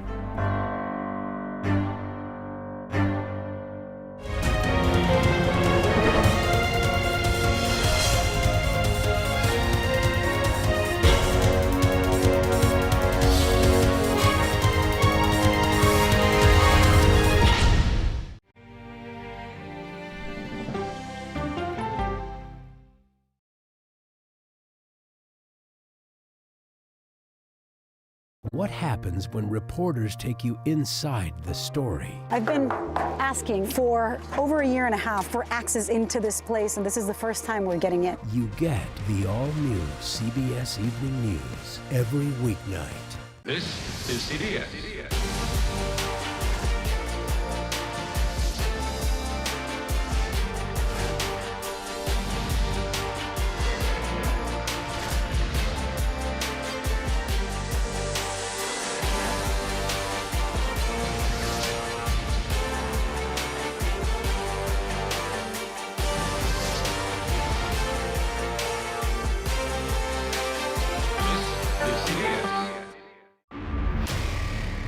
NCIS.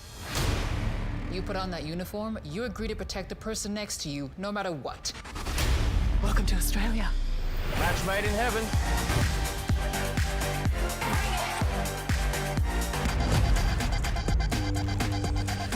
Watch out! Hey, hungry? Shout you a crock burger. NCIS Sydney. All episodes now streaming on Paramount Plus. Returns CBS Full. I'm Erin Moriarty of 48 Hours, and of all the cases I've covered, this is the one that troubles me most. Listen to Murder in the Orange Grove, the troubled case against Crosley Green, wherever you get your podcasts. Be in the know, even when you're on the go, with the CBS Mornings podcast. Some news you can use at the grocery store. Better mornings start better days. When you look good, feel good, you do good. That's right. Listen to CBS Mornings on the go on Apple Podcasts. What happens when the world's best journalists come together? Write a prescription for the healing of America. We're retired and this is our paradise. Now it's gone. You get the stories of America every night. You get the all-new CBS Evening News every weeknight. I can only describe it as evil. Follow and listen to Train to Kill, The Dog Trainer, The Heiress, and The Bodyguard on the free Odyssey app or wherever you get your podcasts.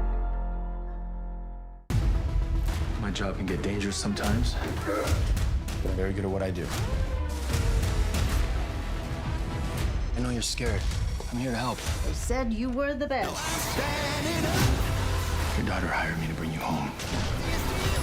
I made her promise I would never stop looking. Thank you. Thank you. Thank you. You hear about the reward? Come in. Okay. Tracker. All episodes now streaming on Paramount Plus and returning CBS Fall.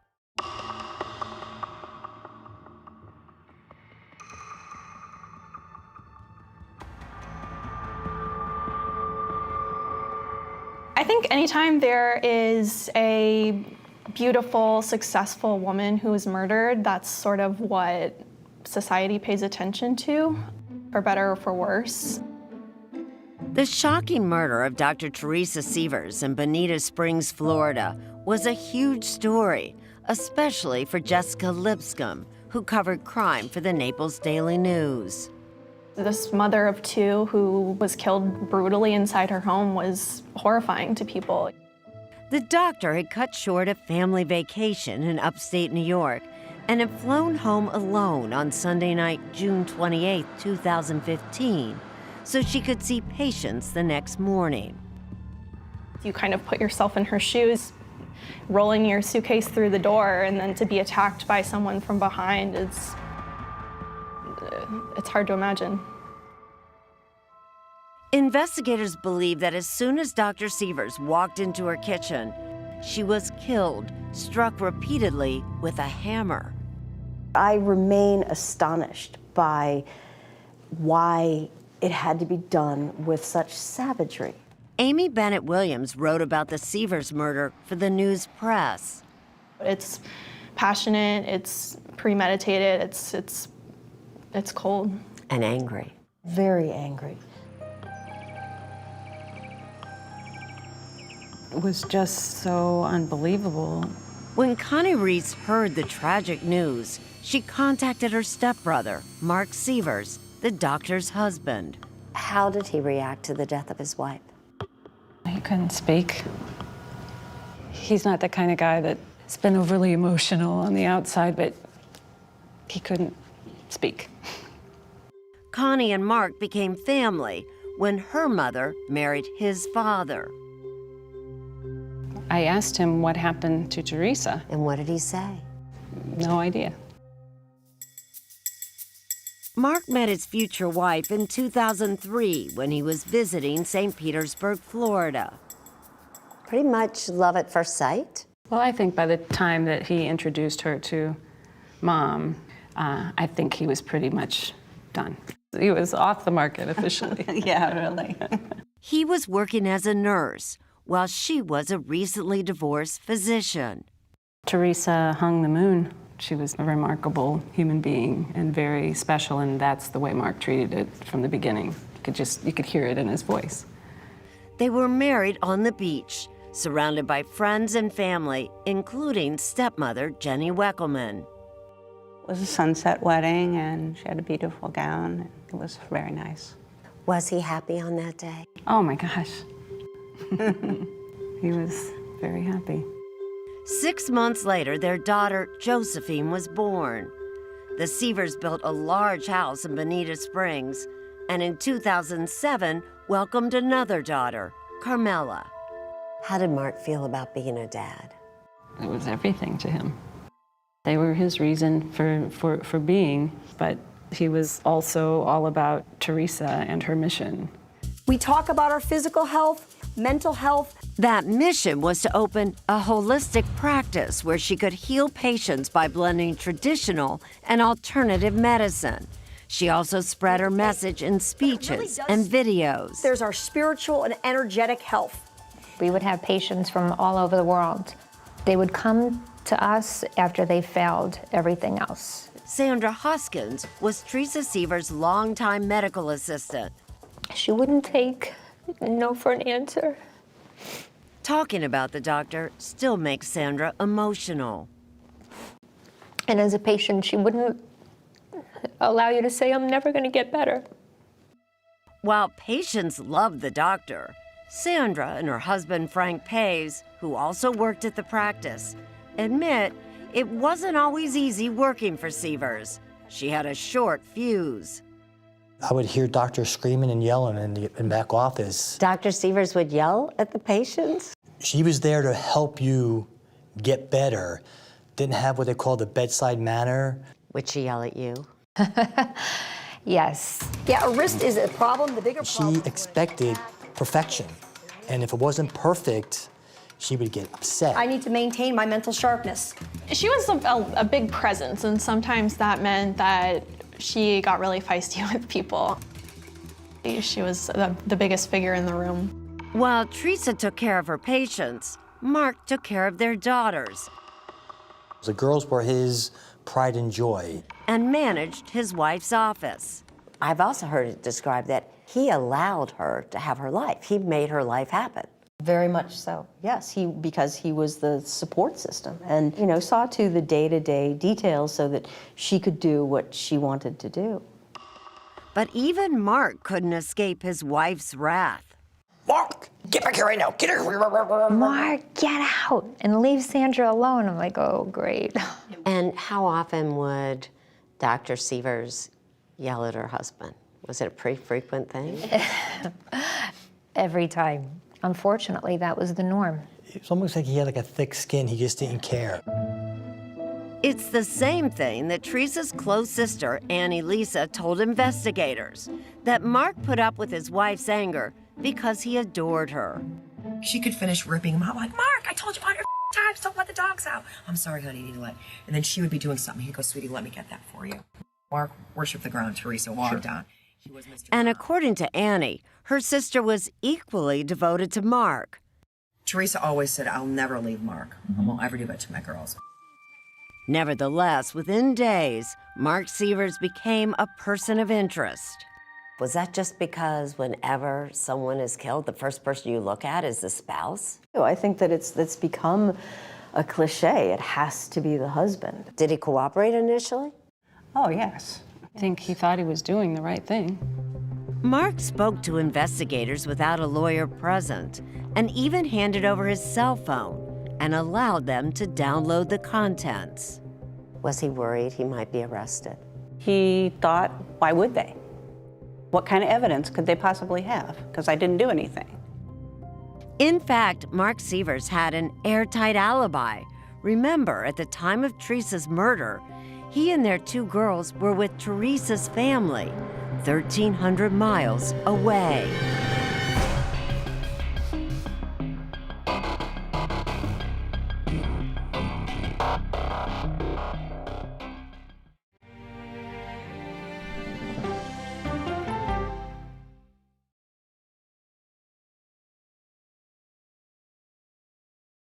What happens when you get conversation over conflict. I think they've taught me to have grace and compassion. When we follow the human side of the headline. I'm not asking that we ignore disability, rather that we do not ignore ability. When news takes you where the story happens. We've just crossed into Lebanon. When the world's best journalists come together to cover your world, you get the all-new CBS Evening News every weeknight. It's the most popular F word in Washington, fraud. Is it true that the Social Security number of just about every single American is available for sale on the dark web? An eye-opening 60 Minutes report. That's chilling. It's time for 60 Minutes. Your life is still a mystery. When your gut tells you something fishy's going on, there's almost always a 4-day-old carp lying around somewhere. Finishing this is the only thing that's important to me. Either way, the truth is coming out. Heading home? Who the hell are you, Madeline Matlock? Matlock. All episodes now streaming on Paramount Plus and returning CBS Fall. Sunday morning, we hail a driverless taxi, plus billionaire Barry Diller's revealing new memoir, and when trash becomes art, this Sunday morning. Politics isn't a game. When do consumers actually get to touch and feel a difference in their lives? Politics is about policy. So you would encourage Democrats to work with Donald Trump on an issue like healthcare? I'm a voracious consumer of information, and I'm impatient. I don't like to be spun. Do you know if there are active terror cells in the United States right now? To be moderator of Face the Nation means bringing the most powerful stakeholders to the table to become better informed.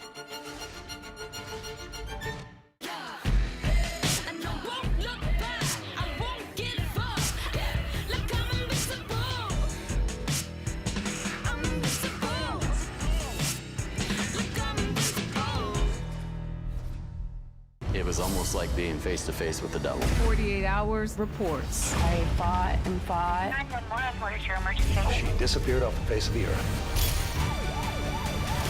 Stream 48 Hours, 24/7. Elspeth, I thought I saw you. And then I thought, well, who else could it be? Dressed as a member of the Lollipop Guild. I work with the police. I like my outlandish theories with a heavy dose of evidence. Nice alibi, by the way. Can you be careful with that? Whoever did this is still out there. And I do love a mystery. Elsbeth. All episodes now streaming on Paramount Plus and returning CBS Fall.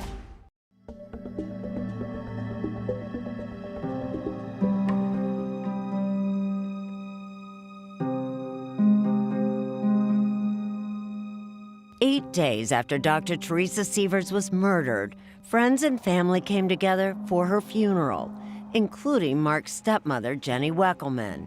There were a lot of people, yes. Yeah, and it was sad, of course. Almost all her patients were there. I was numb. As we were going down to try to get to the casket, we were seeing her sisters on one side, and the look that we were getting wasn't a look of sadness, it was a look of hatred. Frank Pays and his wife Sandra say the look didn't just come from Dr. Sievers' sisters. They were getting the same look from the grieving widower. I hugged him. What do you say? I said, Mark, I am so sorry. I don't have words to say to you. And he squeezed me so tight and nothing came out of his mouth. Then Sandra hugged him.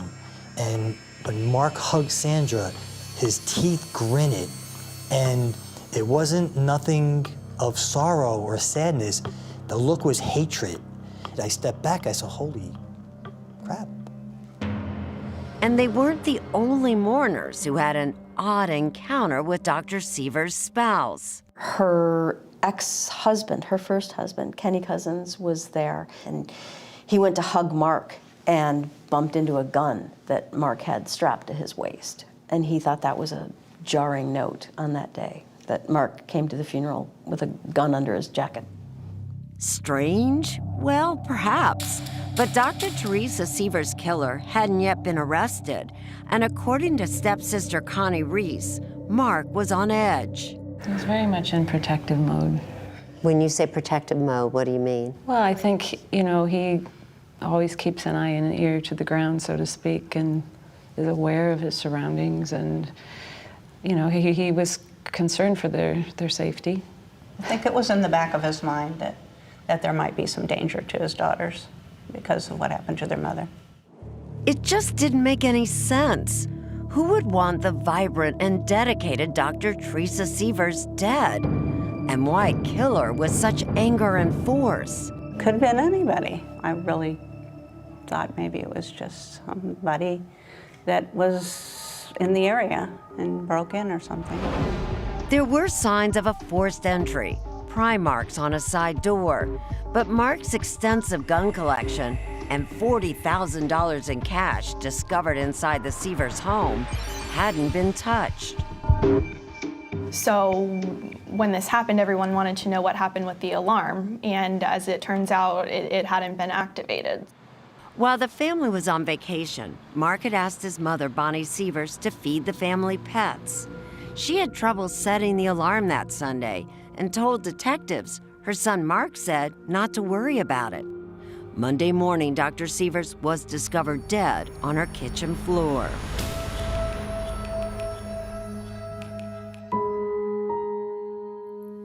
So I really feel that it's my fault. You cannot blame yourself.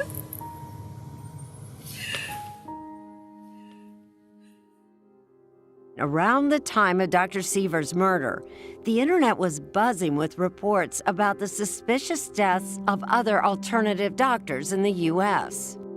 Did Mark think that her death might be connected with that? Yes, he did. For a while, right after she was killed, the blogosphere sort of erupted with, oh my goodness, there was a doctor here who was killed and a chiropractor here who was killed, and is this some conspiracy by Big Pharma to eliminate doctors who were challenging the pharmaceutical establishment?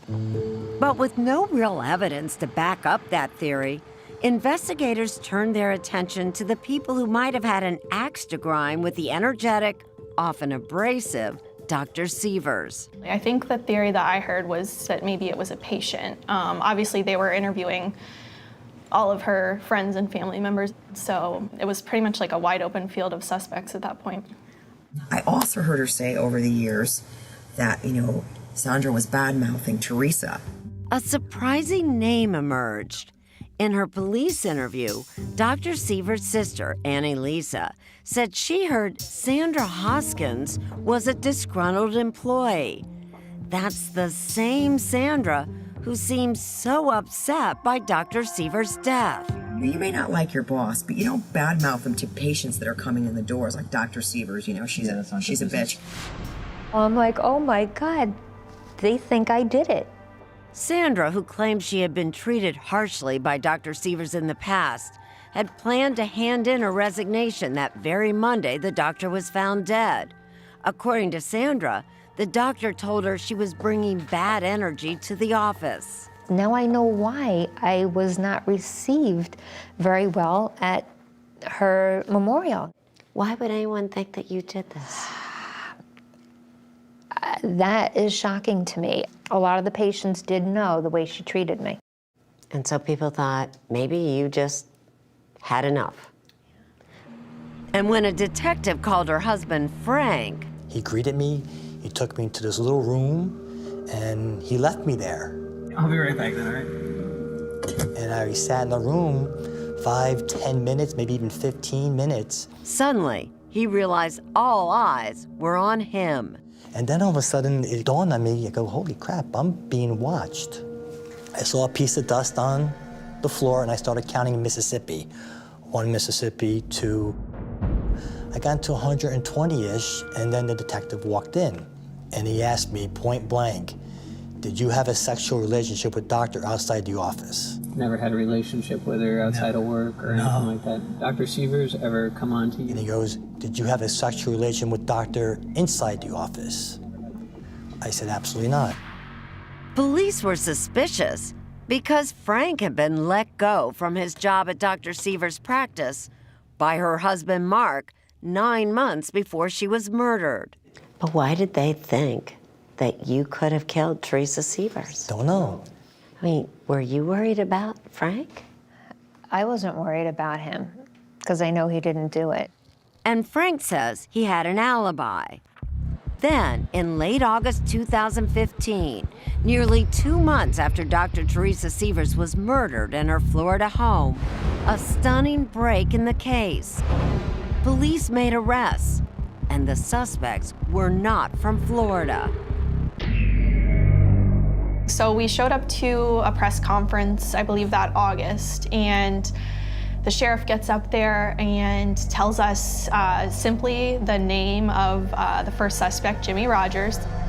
And he says he's from Missouri and he's been booked for the murder of Teresa Sievers. Never heard of him. So I thought, oh, well, who is he? And what's he got to do with this? And then about an hour later, he calls us in again and says, we've now picked up a second suspect, also from Missouri. It was so shocking. To solve this murder, investigators would travel more than 1,000 miles, and they were in for a wild ride.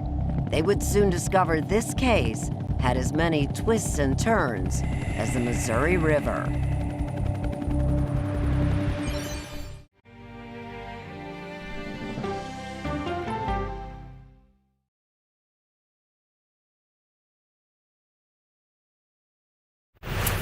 We're NCIS. You guys want to see me do the cha-cha slide? Can we get to the body, please? Right.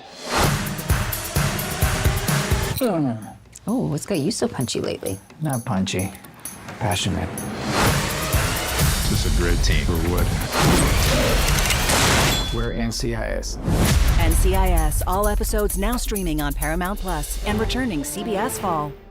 No matter how you start your day, one thing is clear. Actually, two things. Pretty sure it's three. Guys, whether it's news, money, health, or wellness, sports, movies, or even inspiration. Clearly, CBS Mornings is the place to be. That's like 7 things. Okay, clearly, I'm bad at math, always been. Clearly, CBS Mornings, weekdays at 7 on CBS.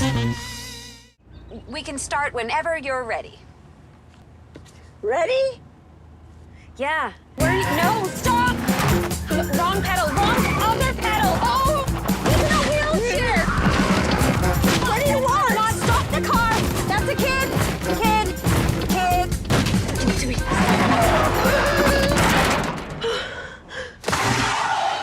Did I pass? Now serving 942.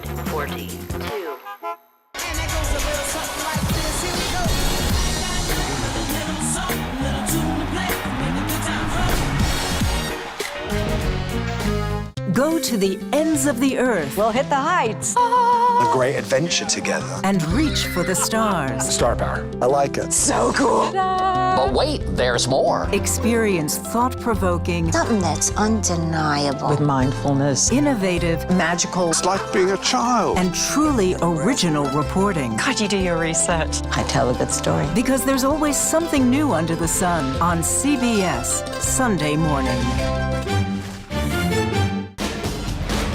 Hi, CBS. I'm Tom Ellis. I can't wait for you to see my new show, CIA, coming CBS Fall. What happens when the world's best journalists come together? Write a prescription for the healing of America. You get the stories of America every weeknight. You get the all-new CBS Evening News. When everything's on the line, real heroes rise to the occasion. Or die trying. We're firefighters. We're gonna find a way to get you out of here. We take the hits together. We're on the same team. I'm right here with you, no matter what. I would never leave you hanging in the deep end. This place is a way of giving you new family. Fire Country. All episodes now streaming on Paramount Plus and returning CBS Fall.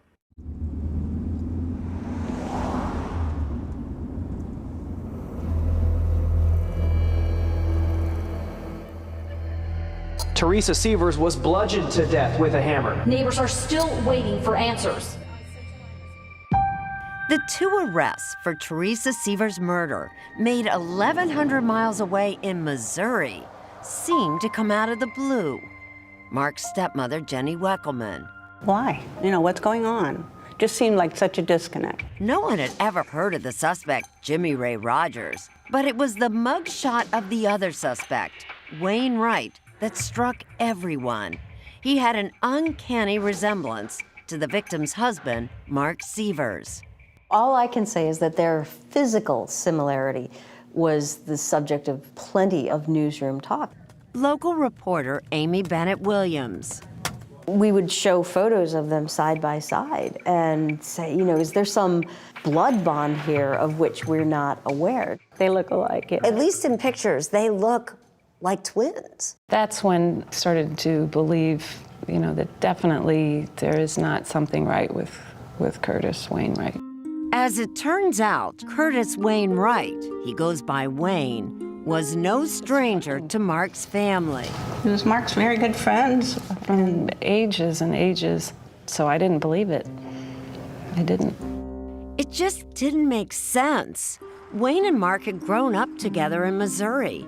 Wayne was at Teresa's funeral.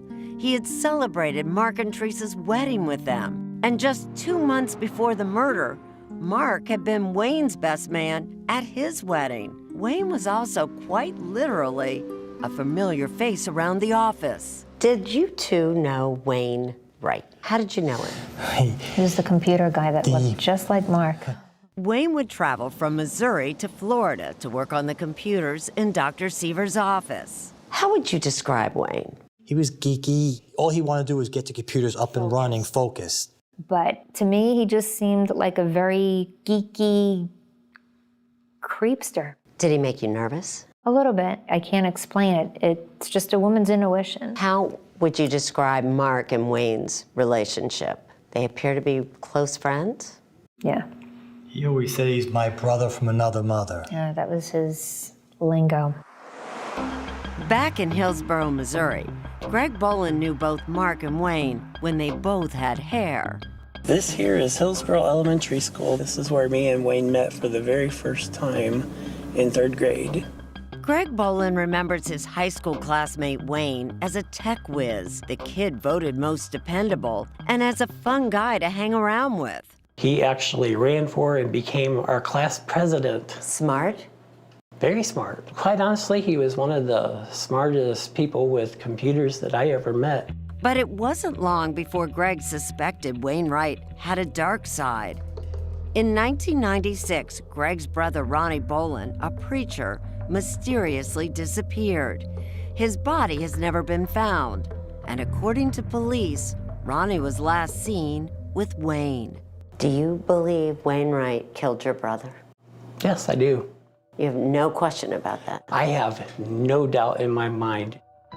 Greg believes the motive was money that Wayne owed Ronnie. Reporter Jessica Lipscomb. They found his car with the car keys still in the ignition in a car wash in St. Louis. Wayne has never been charged in Ronnie's disappearance, but he is listed in a police report as a person of interest. And Wayne's no stranger to the criminal justice system. In 2011, he was serving time for drug possession when he befriended the other suspect in Dr. Sievers' murder, a young inmate named Jimmy Ray Rogers, who was doing time on a weapons charge. You could just tell he needed a job. He wanted a job, Jimmy was released from jail. I'll show you.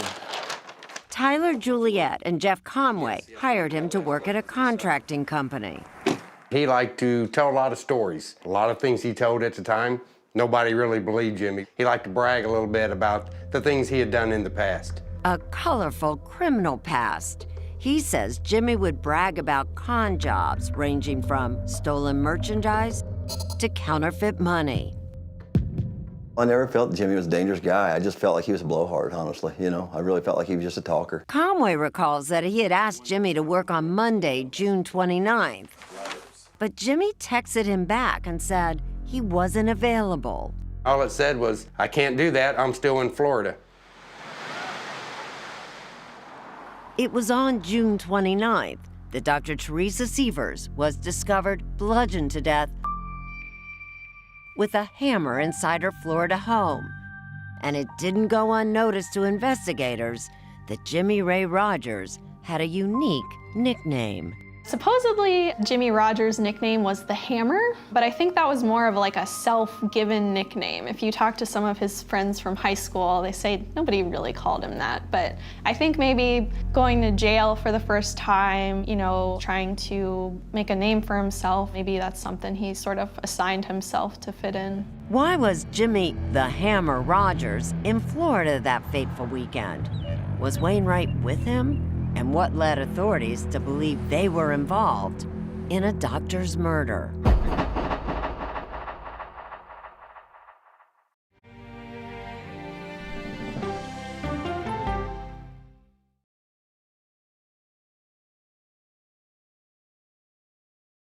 What happens when the world's best journalists come together? This was an entire building. It will take years to rebuild. We're from CBS News, American television. You get the all-new CBS Evening News every weeknight. This case. It's like a screenplay, something straight out of Hollywood. But it's not fiction. It's 48 hours. Human remains found this week. 4 families shattered. There's no physical evidence. The mystery would haunt investigators for years. There's some questions that have to be asked and need to be answered. Like a John Grisham novel. A gripping true crime original. 48 Hours, now streaming on the free CBS News app. No matter how you start your day, one thing is clear. CBS Mornings is the best way to start your day. I can see clearly now. My morning routine. The first thing I do when I wake up is turn off the alarm. I try to remember where I put my phone down. One alarm goes off at 4 a.m. I need not 1, not 2, but... And I'm out the door at 4:15. 3 snoozes to get out of bed fully coherent.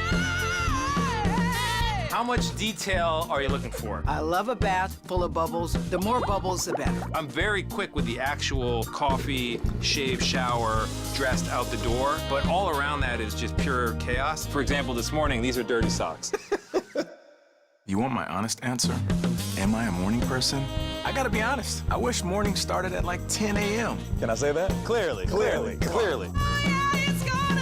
It's a bright, bright, bright way to start your day. CBS Mornings weekdays at 7 on CBS.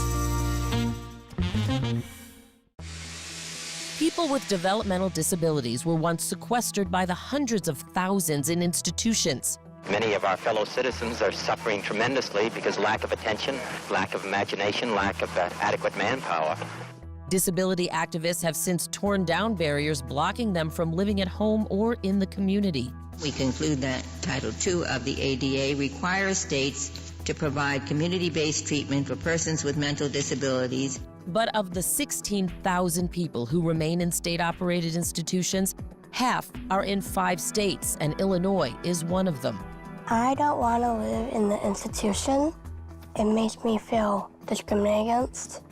Do you think there are people living in institutions in Illinois that don't need to be living there? Yeah, because they're proving it as soon as they get out.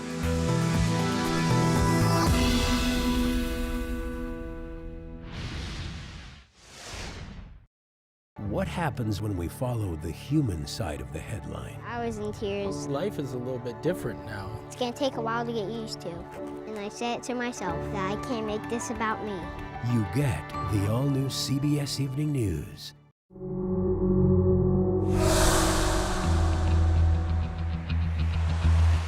Back in June 2015, practically everyone in Hillsborough, Missouri knew that Wainwright was planning a weekend trip out of town.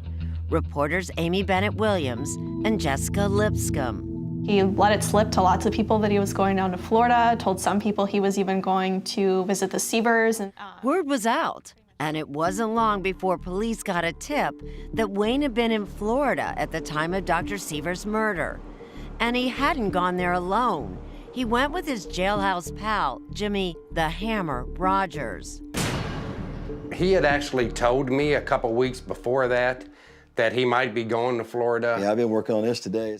Jimmy's boss, Jeff Conway. He told me a story that his brother had graduated from law school and that he had invited Jimmy down to Florida for the weekend, all expenses paid.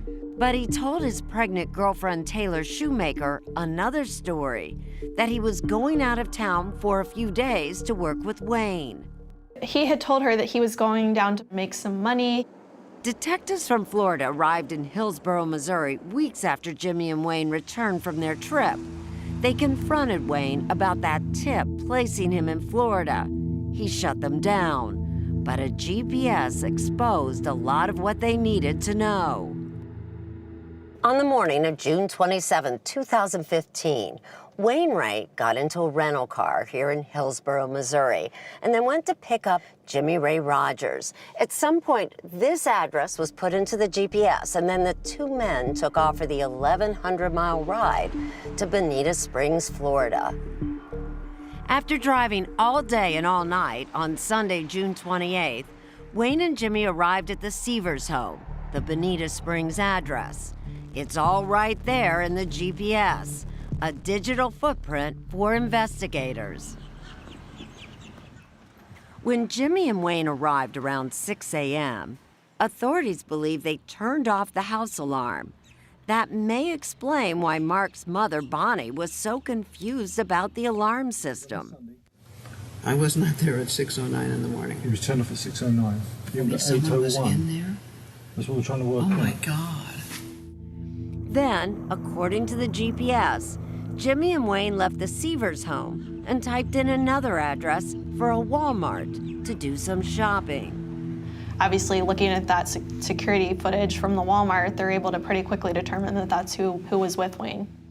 They made no effort to cover their faces, disguise themselves. They just waltzed through like they were anyone else. They bought, among other things, trash bags, flushable wet wipes, black towels, black shoes, and a lock-picking kit. They paid cash for their purchase with a $100 bill. After shopping at Walmart, Jimmy and Wayne continued using the navigation system to find the beach. Does it make any sense that this guy who was so good with computers would have left such a trail? It does, but it doesn't. Greg Boland, who firmly believes Wainwright killed his brother, knows Wayne's world is far from predictable. To a lot of people looking at it, it kind of makes it look like, you know, these guys were just dumb and dumber.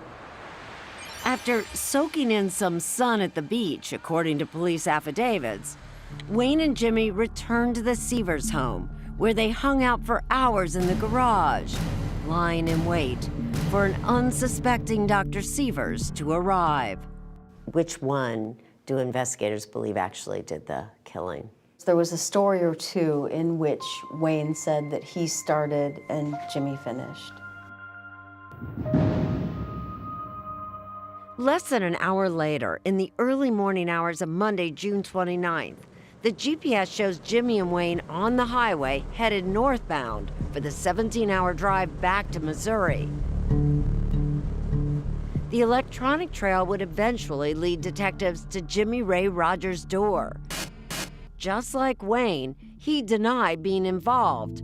But when they pulled in Jimmy's girlfriend, Taylor... Statement, which means you're going to swear to tell the truth, the whole truth, and nothing but the truth, correct? Yes. All right.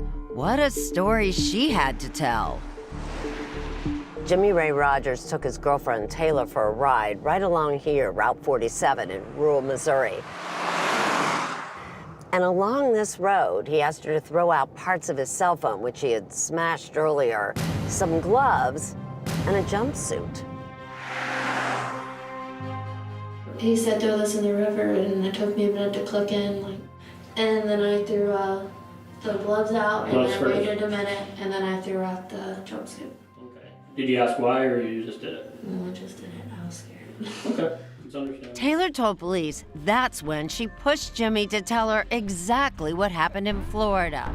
He ends up telling her that he went with Wayne and they killed Mark Seavers' wife. And he told me about using a hammer on her. Okay, and he said that he killed Teresa Seaver, Mark's wife, yes, with a hammer? Yes. Detectives now knew who killed Teresa Seavers, but they were missing a crucial piece of the puzzle. Why would Wainwright want to kill his best friend's wife?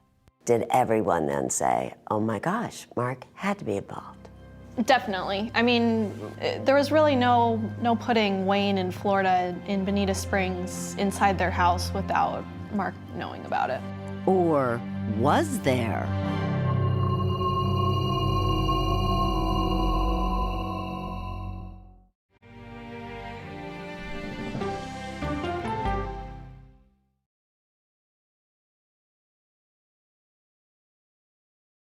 CBS Mornings is clearly fun.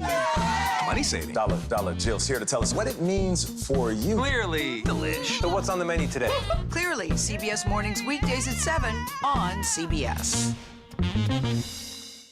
What happens when the world's best journalists come together? Write a prescription for the healing of America.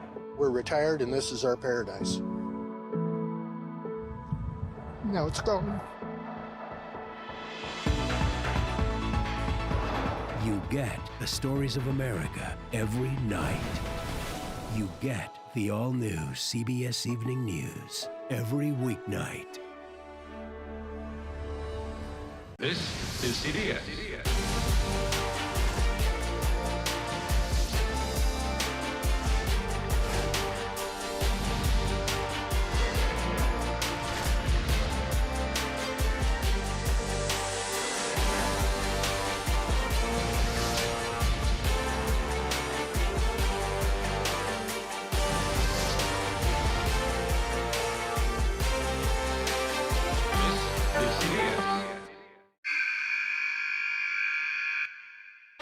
I had progressively fallen deeper into the world of online sports betting. The risk is the rush. What do you think is driving the spike in popularity? I think it's legality.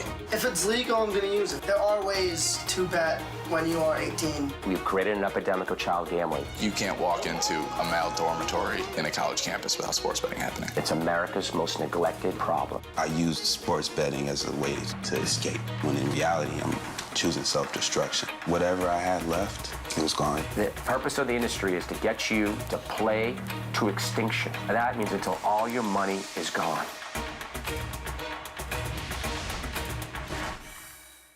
Go to the ends of the earth. We'll hit the heights.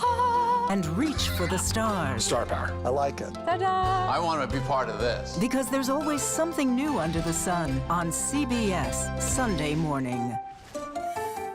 You've probably heard of the NCIS from the hit TV series, but we're about to take you inside its real-life work.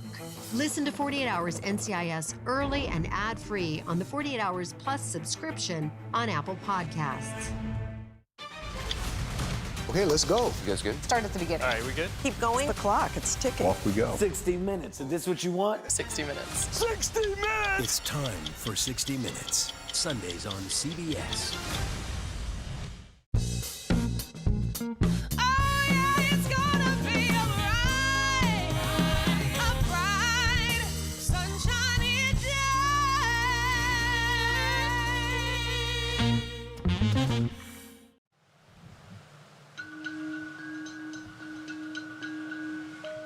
When you heard that Teresa had been murdered, did it occur to either one of you that Mark might be involved?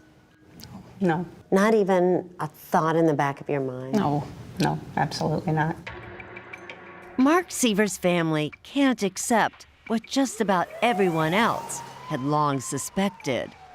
There were a lot of things that made Mark Sievers seem suspect to people. He wasn't talking with investigators anymore. He wouldn't give media interviews. There were rumors that he had lawyered up. But didn't Mark Sievers have an airtight alibi?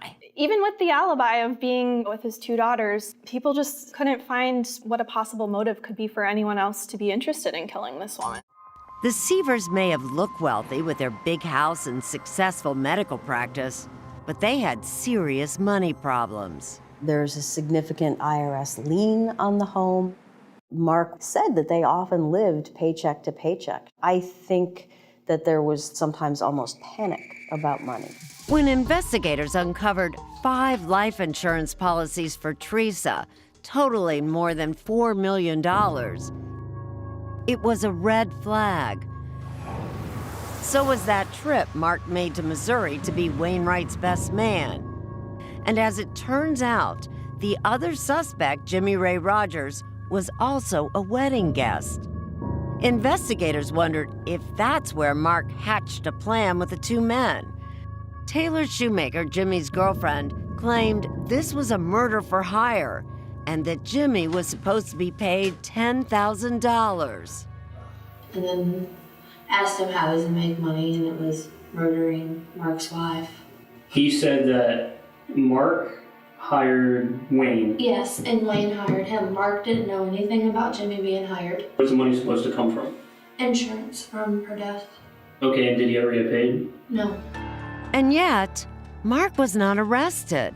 After conducting dozens of interviews, What about Mark?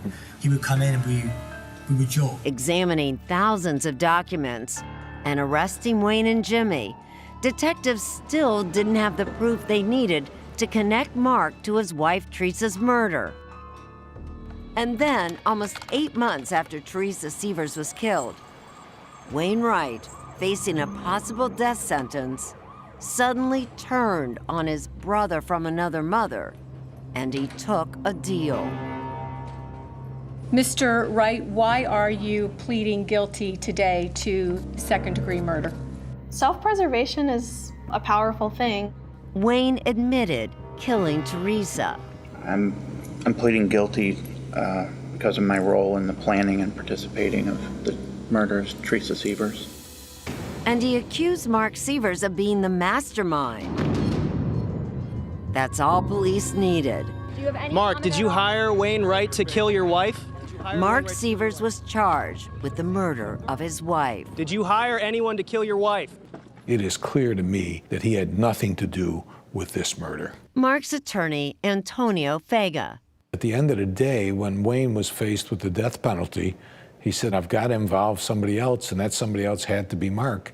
And yet, he's charged with first-degree murder and faces the death penalty. Based on the testimony of Wayne Wright. And Mark's family believes Wayne killed Teresa on his own without Mark's knowledge. Why would Wayne kill Teresa? Because he's a sick man. Do you think Wayne was jealous of Mark? I think it's possible. Whether he's jealous of Mark or wanted to be Mark, I don't have any clue.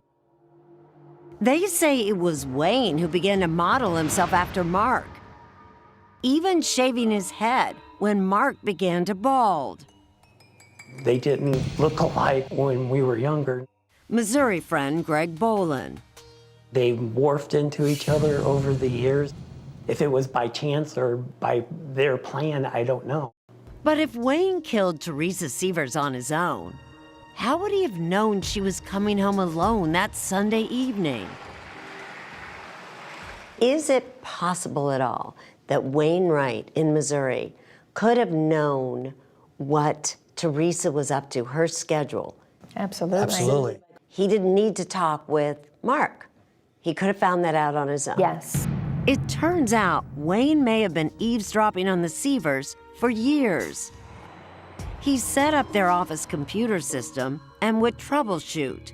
According to Sandra and Frank, they say the Severs allowed Wayne to access everything from his home in Missouri.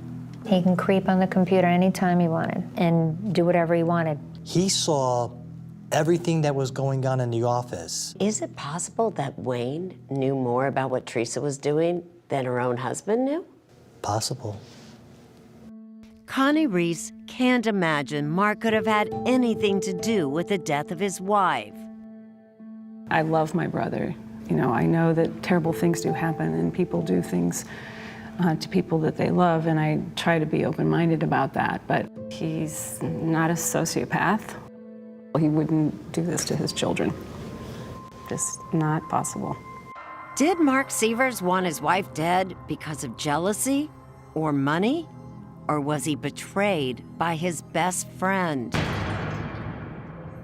That is an astonishing photo. Yeah.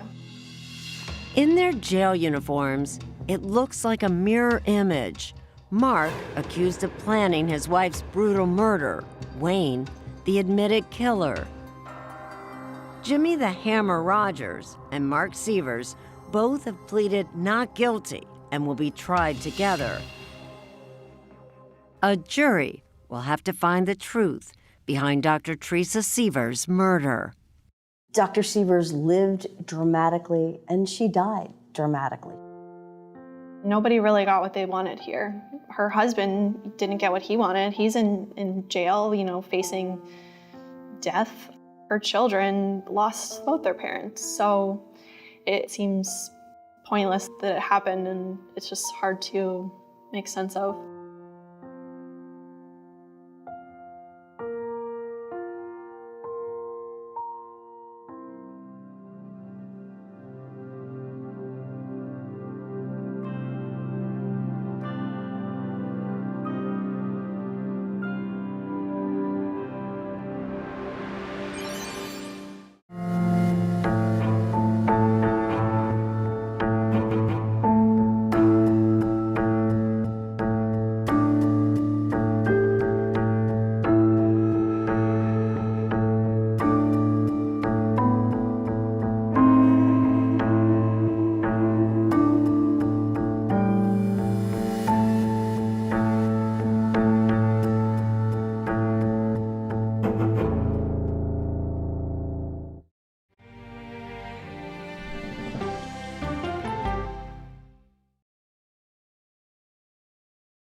What happens when reporters take you inside the story? I've been asking for over a year and a half for access into this place, and this is the first time we're getting it. You get the all-new CBS Evening News every weeknight.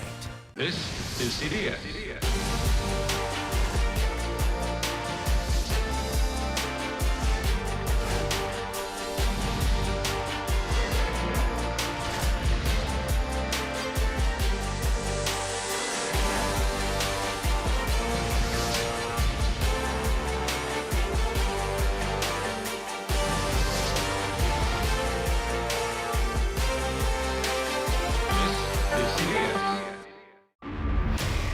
This is NCIS. You put on that uniform, you agree to protect the person next to you, no matter what.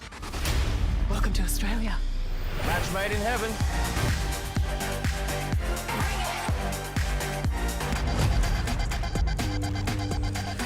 Watch out!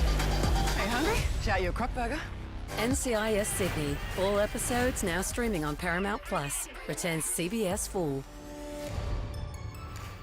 I'm Erin Moriarty of 48 Hours, and of all the cases I've covered, this is the one that troubles me most. Listen to Murder in the Orange Grove, the troubled case against Crosley Green, wherever you get your podcasts. Be in the know, even when you're on the go, with the CBS Mornings podcast. Some news you can use at the grocery store. Better mornings start better days. When you look good, feel good, you do good. That's right. Listen to CBS Mornings on the go on Apple Podcasts. What happens when the world's best journalists come together? Write a prescription for the healing of America. We're retired and this is our paradise.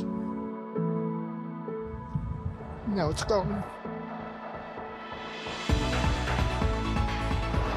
You get the stories of America every night. You get the all-new CBS Evening News every weeknight. I can only describe it as evil. Follow and listen to Train to Kill, The Dog Trainer, The Heiress, and The Bodyguard on the free Odyssey app or wherever you get your podcasts. My job can get dangerous sometimes, but I'm very good at what I do. I know you're scared. I'm here to help. They said you were the best. Your daughter hired me to bring you home. I made her promise I would never stop looking. Thank you. Thank you. Thank you. You hear about the reward? Come in. Okay. Tracker. All episodes now streaming on Paramount Plus and returning CBS Fall. The all-new CBS Evening News every weeknight. You want to be comfortable when you retire. Yeah, so the best time to start planning is now. Jill Schlesinger has helpful tips that really add up. On CBS Mornings. Money Watch is your no-nonsense guide to taking control of your finances. Hi, I'm Jill Schlesinger. Listen to Money Watch wherever you get your podcasts. That's really cute, Brett. You're a lying piece of crap. Can't even own it. I cannot. Then don't. Disgusting. Disgusting.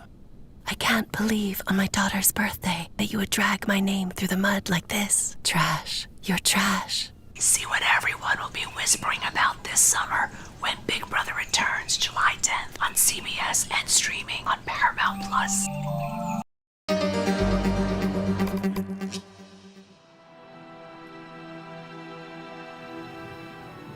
Being in the military, in law enforcement, I've seen a lot of people die. I've seen a lot of really bad things. But you never think anything's gonna happen to you. Not that you're above it. It always happens to somebody else. Nothing could have prepared me for what actually happened.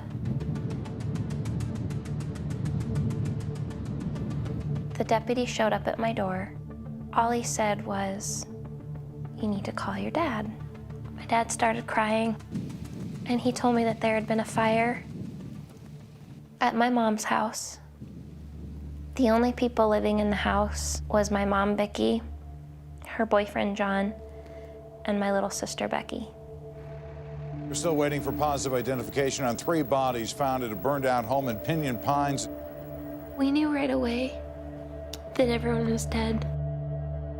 Maybe my mom fell asleep with a cigarette or a gas leak. But what happened was much, much worse.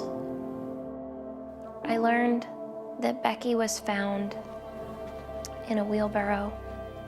Apparently she had been placed in this and set on fire. My baby sister was gone. This was the front of the house, and the wheelbarrow was found here. We know that it was brought to this spot because there were tracks rolled out that way. Why bring her body towards the front of the house? We think it was to pose her, and they wanted to leave some kind of symbol, make it as personal as possible. That's hate. She was obviously the target. When I heard the wheelbarrow situation, that's when I knew it was him. Waiting for my precious boyfriend. Say hi, Robert. Hi, guys. Because he had threatened to kill her. A lot of the evidence pointed toward Robert Pape and Christian Smith. Robert Pape was Becky's ex-boyfriend. Christian Smith was Robert Pape's best friend. 7 years. 7 years went by before anything happened. Yesterday, police arrested 25-year-old Kristen Smith and Becky Friedley's ex-boyfriend, Robert Pape. We know Robert, and anyone who knows him knows how ridiculous the accusations are. My son, Christian, saves lives.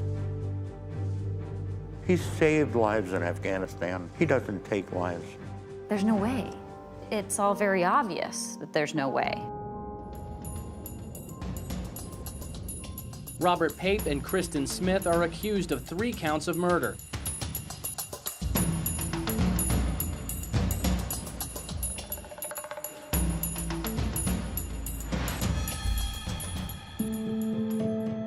And if you just look at all the evidence, it just doesn't fit. It doesn't work. This is not the case that should be brought against these 2 men. There is not a doubt in my mind that they have the right people. I know that they do.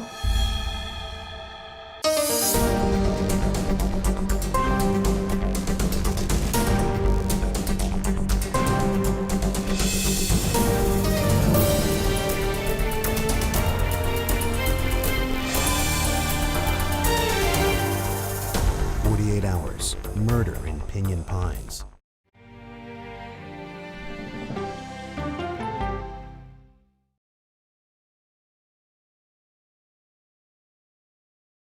What happens when reporters take you inside the story? I've been asking for over a year and a half for access into this place, and this is the first time we're getting it. You get the all-new CBS Evening News every weeknight.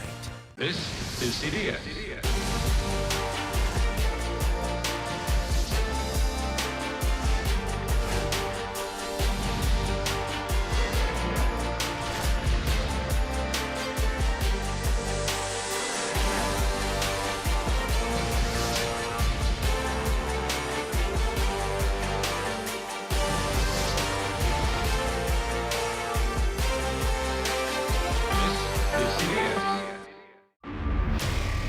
This is NCIS.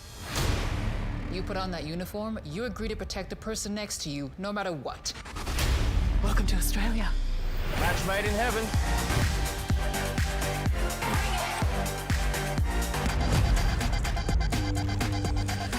Watch out! Hey, hungry? Shout you a crock burger. NCIS Sydney. All episodes now streaming on Paramount Plus. Returns CBS Full. I'm Erin Moriarty of 48 Hours, and of all the cases I've covered, this is the one that troubles me most. Listen to Murder in the Orange Grove, the troubled case against Crosley Green, wherever you get your podcasts.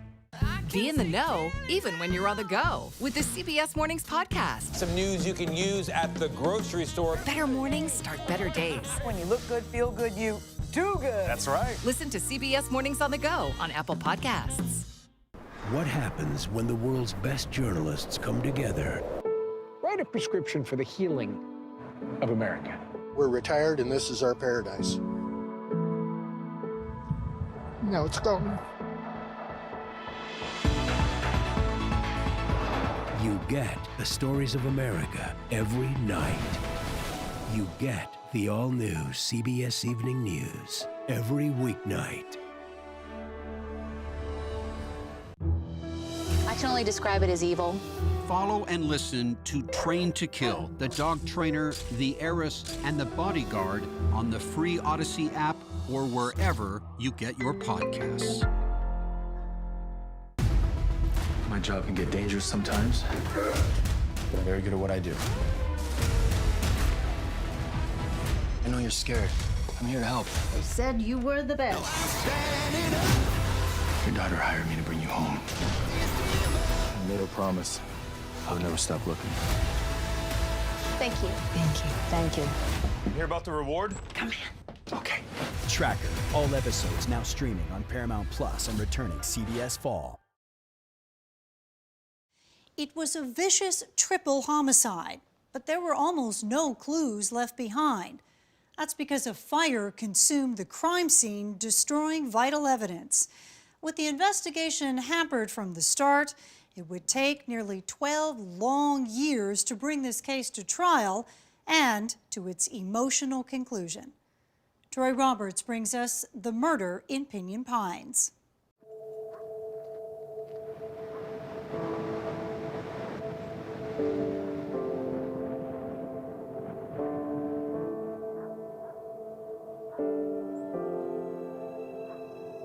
This foundation is all that remains of the Friedley home in Pinyon Pines, California. On the evening of September 17, 2006, Tanya Friedley's childhood home was burned to the ground. There's not a day that goes by that I don't think about what happened. I miss them every day. Inside the home, investigators have found the bodies of Tanya's 53-year-old mother, Vicki Friedley, and her 55-year-old boyfriend, John Hayward. It was later determined they had both been shot. The homicide unit is treating this as a homicide. Outside in a burning wheelbarrow were the charred remains of Tanya's 18-year-old sister, Becky, her body too badly burned to determine the cause of death. The worst part is that's my baby sister. I was supposed to be the one to protect her and be there for her. That's my job. Tanya, then a deputy sheriff in another town, relayed the devastating news to her sister Drew, an Air Force medic stationed in Japan at the time. I think it's just mortifying when you find out that somebody could be that horrible and sinister, like something you'd see in a horror flick as opposed to real life. For Drew and Tanya, it's hard to reconcile that horrific murder scene to their storybook upbringing on the property. Their father, Ron Friedley, had built their home himself in the mountains high above the desert heat of the Coachella Valley. It was just a nice place. It was country. It was definitely out of the city, and I liked it. It was a great place for the kids to grow up. Ron doted on his daughters, and so did his wife, Vicki. My mom was just a very kind-hearted, wonderful woman. She loved being a mom. She loved gardening. She loved sewing and quilting and cooking. You know, that was really important for her to teach us how to cook, even from a very, very young age. The youngest of the sisters was high-spirited Becky Friedley. Becky was always just an amazing person. I mean, even when she was small, always had a smile on her face. She was always there for you. She was smart. Becky used to actually help Tanya and Drew with their homework. And you know, she's 4 years younger than them. She got along with everybody. She really did. She was just a fun, happy person. But the happy times as a family didn't last. Ron and Vicky divorced after 13 years of marriage. She was a good person, but we sort of grew apart. As the years passed, Tanya and Drew also left home. Becky remained behind with her mother, who eventually found love again with contractor John Hayward. My dad called Vicky his cupcake because she was just so sweet. Kitty Hayward is John's daughter. They were drawn together because they both loved the outdoors and they loved living up there together. And I would be like, Dad, why are you guys living up here? Just come down to the city. What is up here? And he would always say, like, it's free up here. No one will ever bother us, and this is the safest place that you can be. Then came that night in September. At first, no one could imagine who would want to hurt John, Becky, and Vicky. I really had no idea. The finger was being pointed at everyone, I think. There were all kinds of rumors. Rumors started circulating that perhaps they had been murdered by someone with a grudge against Ron Friedley. Ron had retired the year before from the Riverside County Sheriff's Department. Did you believe that this may have been some sort of retribution for your work in law enforcement? No, I really didn't. I never really was involved in anything where somebody would have said, I want to get back at this guy. I didn't have that kind of career. So you had no enemies? That Not really, no. Investigators looked into that theory and quickly ruled it out, but then rumors began swirling about Ron Friedley himself. I mean, it's just natural to think that possibly the husband or family could have been involved, and I understood that going into it. Were you interviewed? Yes, I was. I was crying probably through most of it. Investigators asked Ron to take a polygraph test. That was probably the first time that I really felt like I was kind of a suspect. So I got up there, I took the polygraph, and the lady came out and she said, this is one of the best tests I've ever given in my career. She says, it was incredible. You did fine. Phone records put Ron 11 hours away at his property in Northern California when the crime took place, and police ruled him out as a suspect. But there was one person, a friend of Becky's, who says she knew immediately who was responsible. This was intentional, and he did it, and I've known since day one he did it.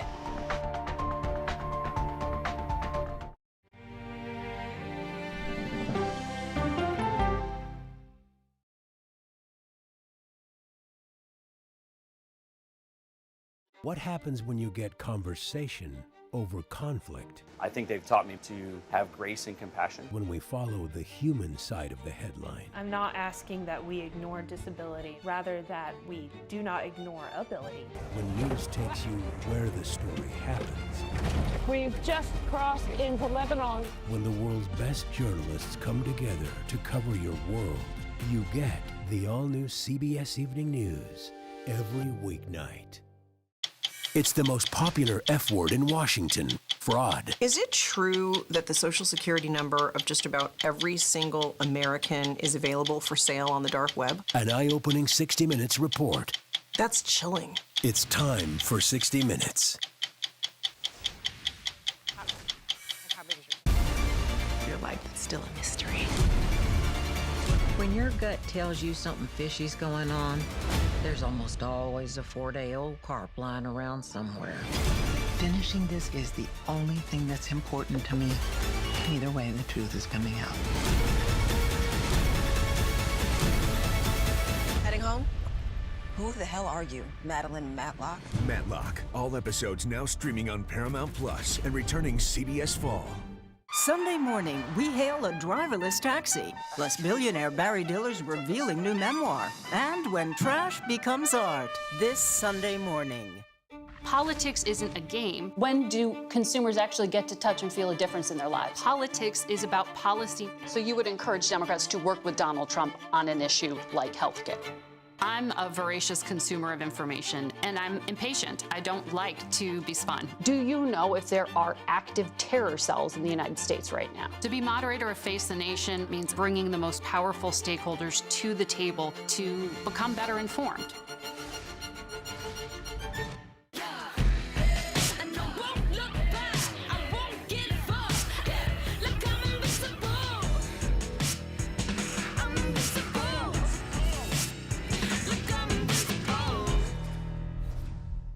It was almost like being face to face with the devil. 48 hours reports. I fought and fought. 911, what is your emergency? She disappeared off the face of the earth. Stream 48 hours, 24/7. Elspeth! Oh, I thought I saw you, and then I thought, well, who else could it be? Dressed as a member of the Lollipop Guild. I work with the police. I like my outlandish theories with a heavy dose of evidence. Nice alibi, by the way. Can you be careful with that? Whoever did this is still out there. And I do love a mystery. Elsbeth, all episodes now streaming on Paramount Plus and returning CBS Fall.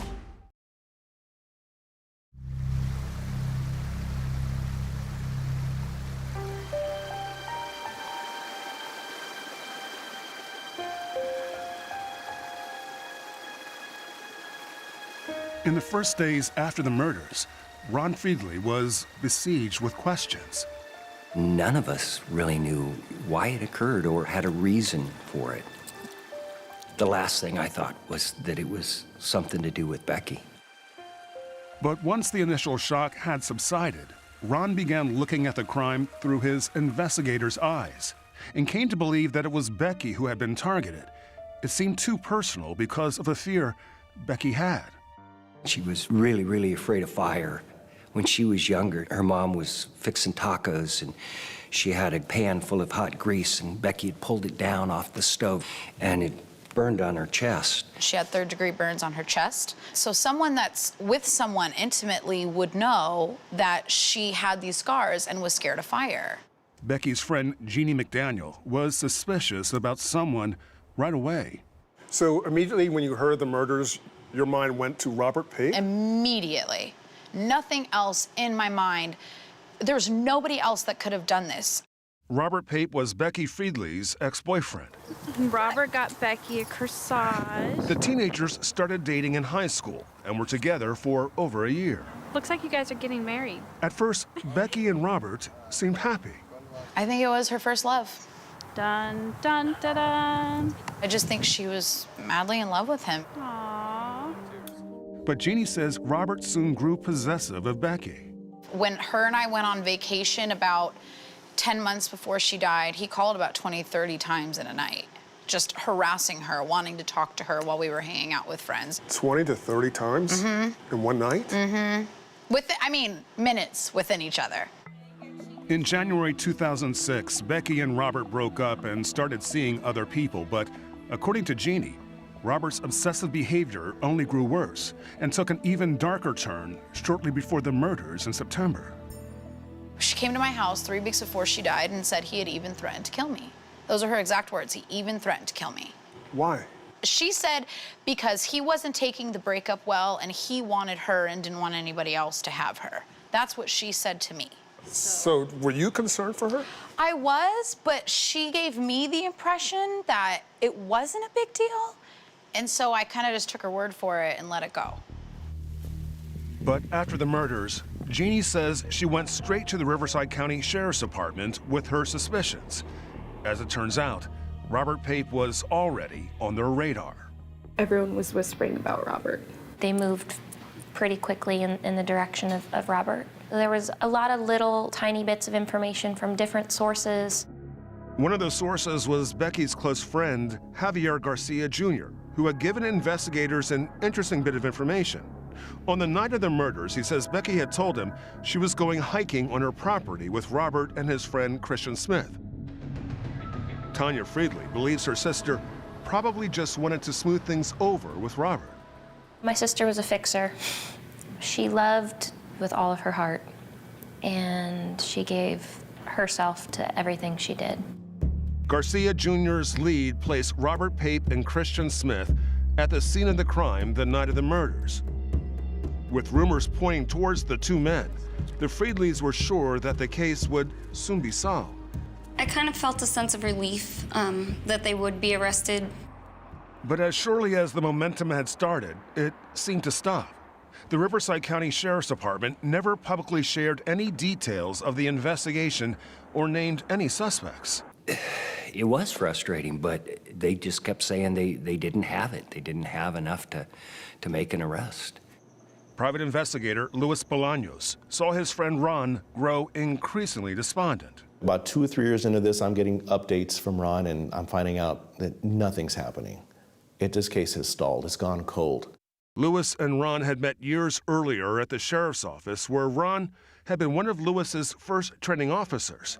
Now it was time for Luis to help his old teammate. I begged Ron for years, 2 or 3 years, let me do this for you. Luis had also worked in the Riverside County DA's office. Although they parted on bad terms, he was certain he could get things moving again. I knew that we can get this back on the front page where it needed to be, and get those phones burning again. I really wasn't ready because I really felt in my heart that I thought the Sheriff's Department was going to solve it. I really did. But as the 6-year anniversary of the crime approached with no arrest in sight, Ron finally gave Luis the green light. The media-savvy PI got to work, and one of his first orders of business was putting up this provocative billboard. We wanted to do it before and after. A beautiful picture of Becky, and then a simulated picture of Becky in the wheelbarrow, on fire. It really, really pulled at heartstrings and sickened people. We believe the following to be true. Luis also held a press conference at the murder site with Drew and Tanya Friedley. We are in this because we believe this case can be solved. We know somebody out there knows something. Over the next year, tips started coming in. One of them from Becky's cousin, Daniela Zarmeño, who remembered something that might help investigators. I had spoken to Becky the night before the murder, and she'd told me that her ex-boyfriend, Robert, had come into her work at Denny's and was harassing her. He had harassed her to the point of being removed from the restaurant. Daniela says after the altercation, they had discussed going on that hike. And I think talk about whatever their relationship was, how it was finishing and where it was. And on the 7th anniversary of the crime, Luis held yet another press conference at the murder site with Daniela by his side. The suspects then ignited the accelerant and in turn engulfed Becky in flames. Ron believes all the media pressure paid off. A few months later, the DA's office subpoenaed Robert Pape and Christian Smith to appear before a grand jury. It was just stirring the pot. There was something on the news every day about it, and I think they just said, all right, let's go do something, and they did. As the grand jury drew to a close, there was news. You're watching KESQ, the desert's news leader. 2 arrests after nearly 8 years in the Pinyon Pines murders. Pape and Smith were arrested for triple homicide. I was very happy. It was probably the happiest day of my life. But as investigators were sure the killers were finally in custody, 2 families say they are just as certain the men are wrongfully accused. Innocent till proven guilty is a myth. It's guilty till proven innocent. And the truth's gonna come out. It will come out.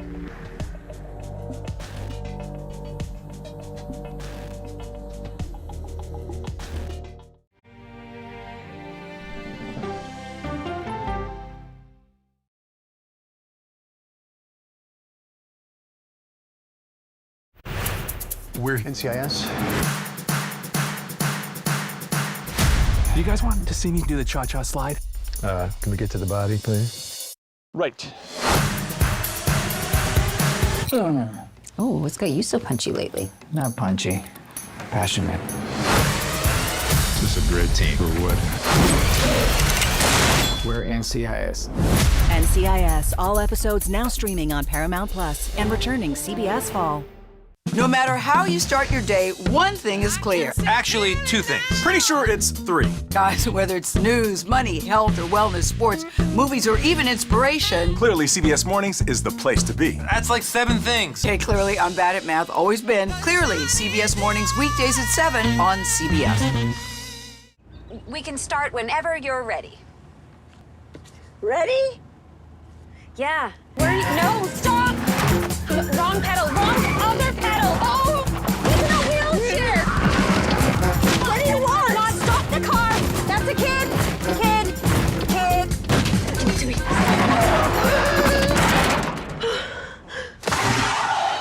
Did I pass?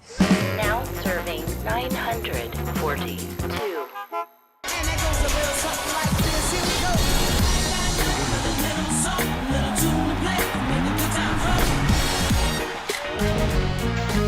Go to the ends of the earth. We'll hit the heights. A great adventure together. And reach for the stars. Star power. I like it. So cool. But wait, there's more. Experience thought-provoking, Something that's undeniable. with mindfulness, innovative, Magical. It's like being a child. and truly original reporting. God, you do your research. I tell a good story. Because there's always something new under the sun on CBS Sunday morning.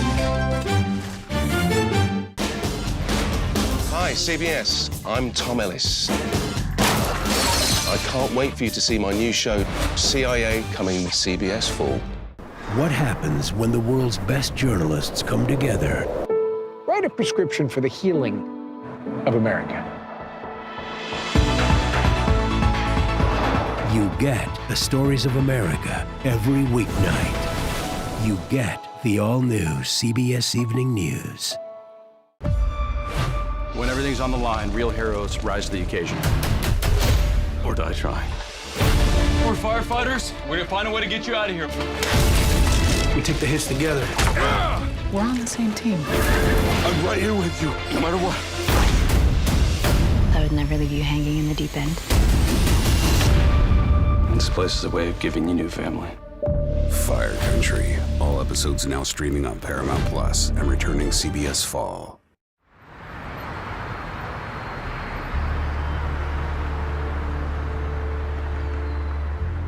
For over 7 years, the families of Becky Friedley, her mother Vicky, and John Hayward have been waiting for this moment. My heart was in my stomach, seeing them in the jumpsuits and seeing them in the flesh and seeing them handcuffed. Robert Pape and Christian Smith, both 25, found themselves in a Riverside County courthouse charged with triple homicide. Both pled not guilty. I think they thought they were going to get away with it. But these two men hardly fit the image of typical defendants. Neither have criminal records. Christian Smith is married and a decorated war hero. Robert Pape is also married and an active member of his church. I had a really hard time just keeping it together, you know. Robert's sister Christy struggled seeing him accused of the brutal murder and burning of 3 people. Somebody like him, someone like him being put in that position, it's really hard to watch. Christy and Robert's mother, Kathleen, say he is innocent and not the man he has been portrayed as in the media. They tried to make him out to be a monster, a jealous monster, and he just isn't that. What kind of man is he? Robert is an amazing person. He's got a good heart. He's got a gentle heart. Hardworking, patient, honest. He's always there when you need him. He sort of takes care of all of us, takes really good care of his wife. Robert started dating his wife, Sarah, after his breakup with Becky. He and his wife both have this tremendous heart for animals. He cares about people, he cares about animals. He's just got the utmost integrity. And Christy and Kathleen aren't Robert's only supporters. We've had no less than 10 or 11 people at every single hearing. And there's been 30, 33 or 34 people at one of the hearings just coming to support. And the courtroom can't even fit that many of us. People called us immediately after he was arrested, and they were like, no, this isn't right. This is not the Robert I know. Also looking on in disbelief has been Christian Smith's father, John Conrad Smith. I know my son didn't do that. I know he's not capable of that. Smith says his son is an honorable man and was living his dream serving his country in the military as part of the Army's elite 75th Ranger Regiment. It was in Afghanistan that Smith says his son became a hero. He saved another man's life who was actually shot through the lung. And I have a picture of him pulling him out and two of his battle buddies, and Christian has one hand on a rifle and pulling his comrade out and firing back at Afghanistan. Christian has won commendations for valor and has been awarded 2 Purple Hearts. This one is when he was wounded and he was shot through the arm. He got this one. This one was when he took the grenade shrapnel. He deserved better than this. I mean, he's put his life on the line for 5 years now. He's a good guy. Christian Smith may be a war hero now, but investigators believe back when he was 17, he committed murder with his 18-year-old best friend, Robert Pape. Christian Smith and Robert Pape had been really, really good friends in high school, and they both kind of beat to the same drum. Robert Pape and Christian Smith both had an extreme fascination with fire. Becky had complained about Robert and Christian to close friend Brandon Kugler Harrison. There was one time that they were playing with fire, him and Christian, and that they set something on fire. I think it was a mattress, not 100% sure though. But I remember her just getting mad at him over that and not talking to him for a couple days. Did your son have a fascination with fire? No. No, there was no fascination. They were not troublemakers. They were good kids. But prosecutors plan on using Robert's words against him. Just a few months before the fire here in Pinyon Pines, Robert had an instant message conversation with his then-girlfriend, Sarah. In that exchange, Robert seemed to offer a solution to Sarah's problems with an ex-boyfriend.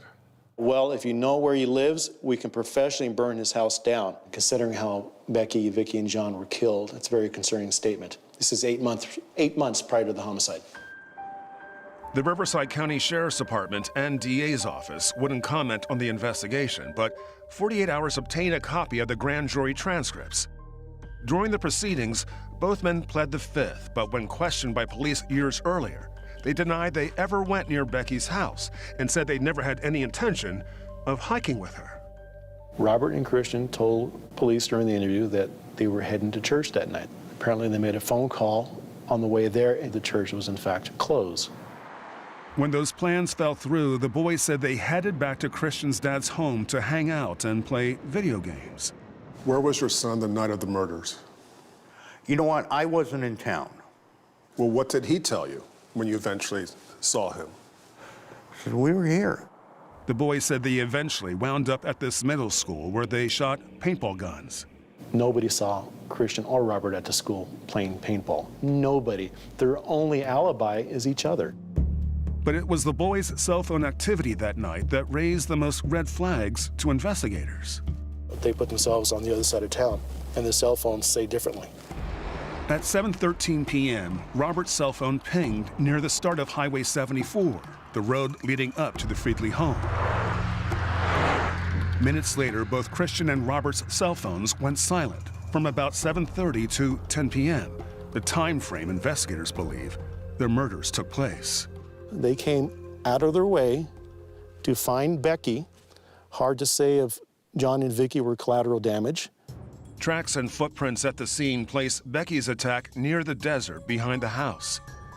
Becky was then placed in a wheelbarrow and rolled back towards the house and set on fire. What kind of evidence was recovered from the scene that links this crime to these two young men?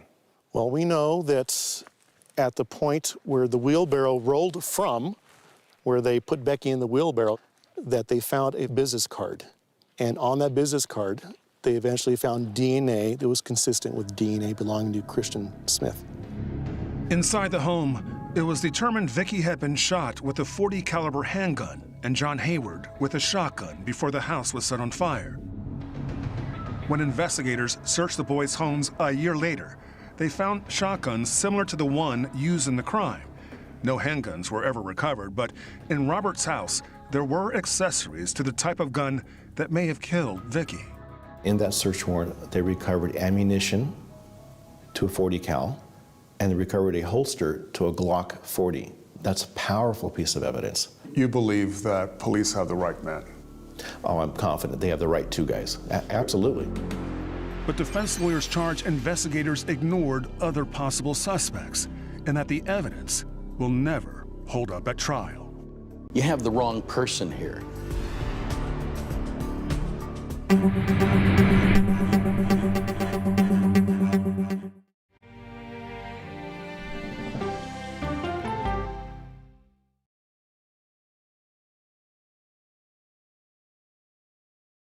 What happens when the world's best journalists come together? This was an entire building. It will take years to rebuild. We're from CBS News, American television. You get the all-new CBS Evening News every weeknight. This case, it's like a screenplay, something straight out of Hollywood. But it's not fiction. It's 48 hours. Human remains found this week. 4 families shattered. There's no physical evidence. The mystery would haunt investigators for years. There's some questions that have to be asked and need to be answered. Like a John Grisham novel. A gripping true crime original. 48 hours. Now streaming on the free CBS News app. No matter how you start your day, one thing is clear. CBS Mornings is the best way to start your day. I can see clearly now. My morning routine. The first thing I do when I wake up is turn off the alarm. I try to remember where I put my phone down. One alarm goes off at 4 a.m. I need not 1, not 2, but... And I'm out the door at 4:15. 3 snoozes to get out of bed fully coherent. How much detail are you looking for? I love a bath full of bubbles. The more bubbles, the better. I'm very quick with the actual coffee, shave, shower, dressed out the door, but all around that is just pure chaos. For example, this morning, these are dirty socks. You want my honest answer? Am I a morning person? I gotta be honest. I wish mornings started at like 10 a.m. Can I say that? Clearly. It's a bright, bright, bright way to start your day. CBS Mornings weekdays at 7 on CBS. People with developmental disabilities were once sequestered by the hundreds of thousands in institutions. Many of our fellow citizens are suffering tremendously because lack of attention, lack of imagination, lack of adequate manpower. Disability activists have since torn down barriers blocking them from living at home or in the community. We conclude that Title II of the ADA requires states to provide community-based treatment for persons with mental disabilities. But of the 16,000 people who remain in state-operated institutions, half are in 5 states, and Illinois is one of them. I don't want to live in the institution. It makes me feel discriminated against. Do you think there are people living in institutions in Illinois that don't need to be living there? Yeah, because they're proving it as soon as they get out.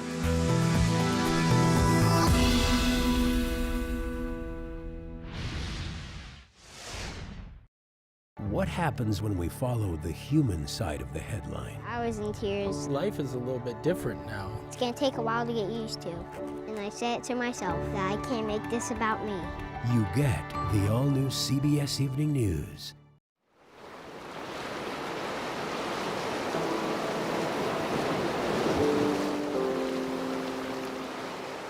For Tanya Friedley, hearing the specific details of the murders has been difficult. To think about how they must have been pleading for their lives, how scared all of them were, is horrifying.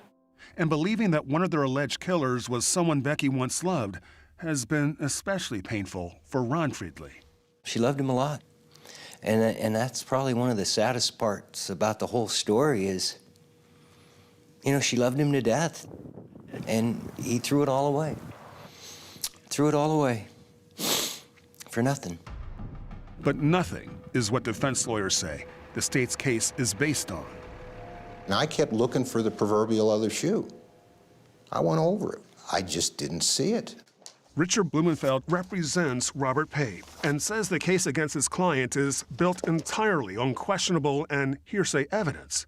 He points to Becky's cousin, Daniela Semenyo, who said Becky had told her about a fight at Denny's the day before the murders.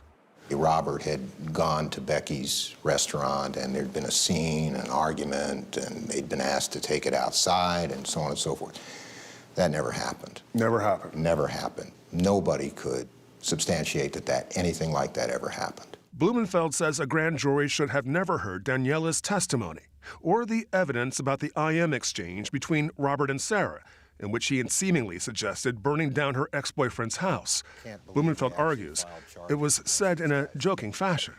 There were probably over 100 pages of these conversations, and they took one excerpt out of context. It was clearly not seriously said.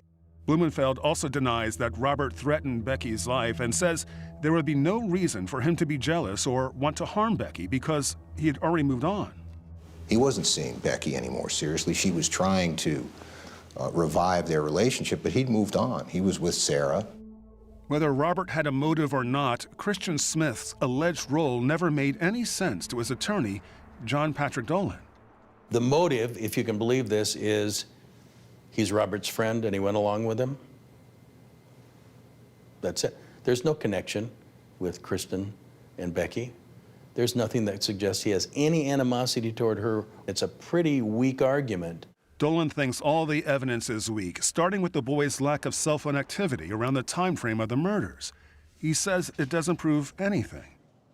It is unusual for a teenager not to use their phone for 2.5 hours. Well, you could say that. You could also say that he was having a shower, having dinner, and he had a paintball gun and he went out and tested it out near a middle school. And he didn't make any calls for 2.5 hours. It's really not that uncommon at all. But before the boys' phones went silent, there was that cell tower ping that put Robert, and presumably Christian, at the start of Highway 74 up to Pinyon Pines. Didn't the ping show that Christian and Robert were somewhere near Becky's home? Well, that's one of those really interesting anomalies, because a ping doesn't show at all that Kristen was anywhere near that home.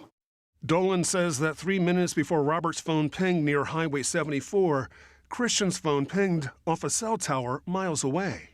And I can tell you that prosecution's going to have a hard time getting over Mr. Smith's phone being on the other side of the Coachella Valley when they say Mr. Pape's phone was pinged sometime near the time that there would have had to been an ascent up the mountain. But the state's FBI experts say cell phones at higher elevations sometimes bounce off other towers. Pinging phones or not, investigators say there is hard evidence putting Christian at the scene, that DNA on the business card. And that puts him there, and we know that he has denied ever being there. Dolan questions whether the DNA is Christian's, as the prosecution says it unequivocally is, and argues that even if it is a match, Becky could have previously picked up the card from his client. She carries it up to her house. She drops it on the ground. That doesn't prove he was there. It simply proves he touched a card. And they have to have something more than he touched a card to prove he was there committing homicide. And if Dolan dismisses the DNA evidence, he says the gun evidence is almost laughable. What the argument was by the district attorney was he had access to the kinds of guns that were used. Does that make anybody guilty because they have access to the kind of gun that was used?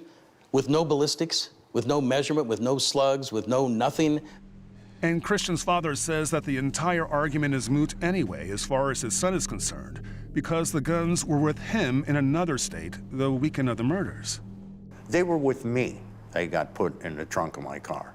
The defense believes that other people should have been looked at more closely, like Javier Garcia Jr., that friend of Becky's who had first turned investigators towards Robert and Christian, saying they were all going hiking. So Javier says, Becky says something. How do we find out whether or not that's just him making up something because it points things elsewhere? Some friends say Garcia Jr. wanted to be more than friends with Becky. And Dolan and Blumenfeld point out that while their clients' phones didn't ping up in the mountains where Becky lived, Garcia Jr.'s did. If you follow the route that he alleged that he took, it puts him right by Becky's residence. Why was he driving in the area near the time that this took place? And I was told that Javier Garcia would not testify at the grand jury unless he was granted immunity. Why does he need immunity if he doesn't have anything to do with this? Dolan also points out that Garcia Jr.'s father is an investigator in the DA's office, raising questions about a possible conflict of interest. Interesting question about that. There was an investigation, by the way, and to be fair, we have to say, the Attorney General came down and looked at it, said, doesn't look like there's any conflict of interest here. And I accept that for now, but I don't accept it forever. He was extremely forthcoming with the police and was instrumental in their investigation. Former federal prosecutor Eduardo Roy represents Javier Garcia Jr. He says Javier's only role is that of key witness and not as a suspect. He was asked to testify before a grand jury. Yes, he was. Did he? He did not. Why? We were there, and then it was decided that they didn't need him. Did you ever ask for immunity for Javier? I asked for them to be clear before I made him available that he was not a target or a suspect of the investigation. Why? Because I'm a very good lawyer, that's why. Roy says the reason why Garcia Jr. was driving in the area before the murders was because he wanted to join the group going hiking, but Becky told him not to come. So he turned around and went home, and what the police did was track where he was.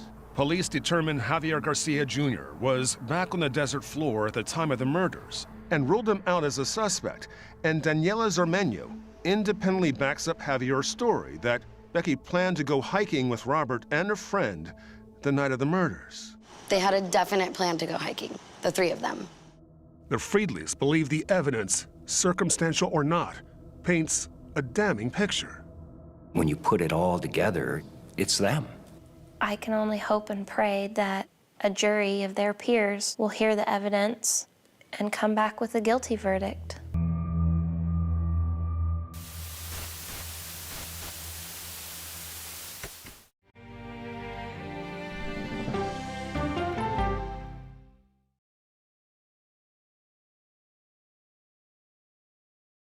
CBS Mornings is clearly fun. Money saving. Dollar Jill's here to tell us what it means for you. Clearly delish. So what's on the menu today? Clearly, CBS Mornings weekdays at 7 on CBS. What happens when the world's best journalists come together? Write a prescription for the healing of America. We're retired and this is our paradise. Now it's gone. You get the stories of America every night. You get the all-new CBS Evening News every weeknight. This is CBS.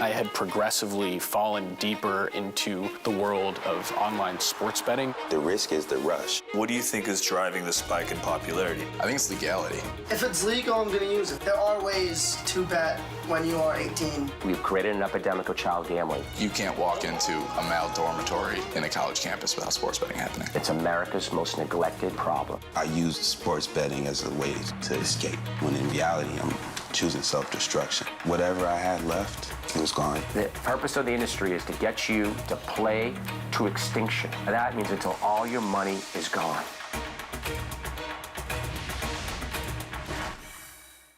Go to the ends of the earth. We'll hit the heights. And reach for the stars. Star power. I like it. Ta-da! I want to be part of this. Because there's always something new under the sun on CBS Sunday morning.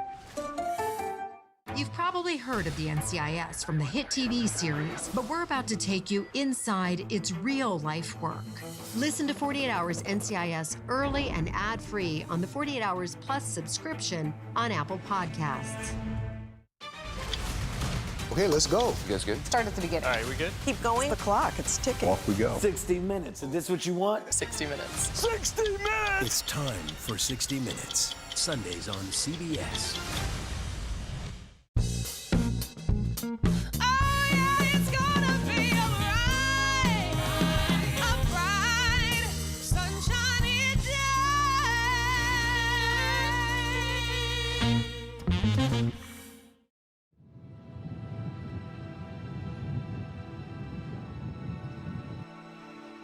I call it the drive of tears. Almost every Saturday for the last 6 months, John Conrad Smith makes the hour-long drive to visit his son at the Riverside County Jail. I just think about Christian, and I cry all the way up and all the way back. Smith says Christian has missed a deployment with his unit and is all but certain to miss out on a huge life event. His wife, Jackie, is about to give birth to their first child. He's not going to be there for that birth. He's not going to be able to see that birth, and it's horrible. I mean, he's taking it hard. And to see him in that orange jumpsuit, it breaks my heart. It breaks his heart. Robert Pape's mother, Kathleen, has also been having a hard time seeing her son behind bars. The thought goes through your head, like, will I ever be able to touch him? But there is another parent out there who wakes up each morning thinking these men are exactly where they belong. One of the first things I do in the morning is I get a cup of coffee and I go outside. I think about Becky and I think about those 2 boys in jail. After years of waiting, the Friedleys and Haywards feel they are one step closer to justice as they wait for a trial date to be set. It's a nice feeling knowing that they're going to have to answer for what they did. If the jury finds them not guilty, so be it. If they found guilty, then they're going to pay for the crime that they committed. But the case was about to take an unexpected turn. 8 years after the murders, the prosecutor assigned to this case walked inside this courthouse and asked that all charges against Robert Pape and Christian Smith be dropped. A bombshell out of an Indio courtroom today. Charges dropped. Really emotional. Yeah, I mean, I'm just happy. I'm numb. Yeah, I'm happy he's coming home. As a matter of fact, I'm going to go get him right now. The DA's office offered little explanation for their decision. In a prepared statement, they said legal issues had arisen during the grand jury proceedings against Robert Pape, making it appropriate to ultimately dismiss the charges against both men. The system worked. I have faith in my son, and that's all I can tell you. The dismissal was so unexpected that neither man was in the courtroom that day. Christian's dad broke the news to him from outside the jail. You've been released. You've been released, your mom and I and everybody. Everybody's here. The baby's on her way. We're just waiting for you to get the paperwork done and for you to walk out that door. We're all waiting outside for you, son.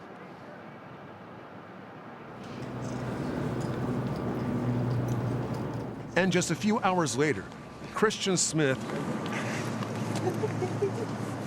with Robert Pape closely behind, walked out together. Christian held his 2-week-old daughter, Zoe, for the first time. I just want to be with my beautiful baby girl and my amazing wife and loyal family. And my brother's over in the military. And have been loyal to me throughout this whole thing. I just hope I can just move on with my life and put this behind me. Robert's family was waiting for him at a location nearby. What was it like hugging your son when he walked out? Oh my gosh. That first time holding him, you know, I didn't want to let him go, but I had to scoot over and let her hug him, let his wife hug him. But it may not be completely over for Pape and Smith. The DA can technically refile charges against the men if new evidence emerges. Tanya Friedley has always been convinced that they had the right men. And I have thought about, if they get away with murder, to know in my heart that Christian and Robert took my family from me and could get away with it. I hope that they have to think about this every day for the rest of their life.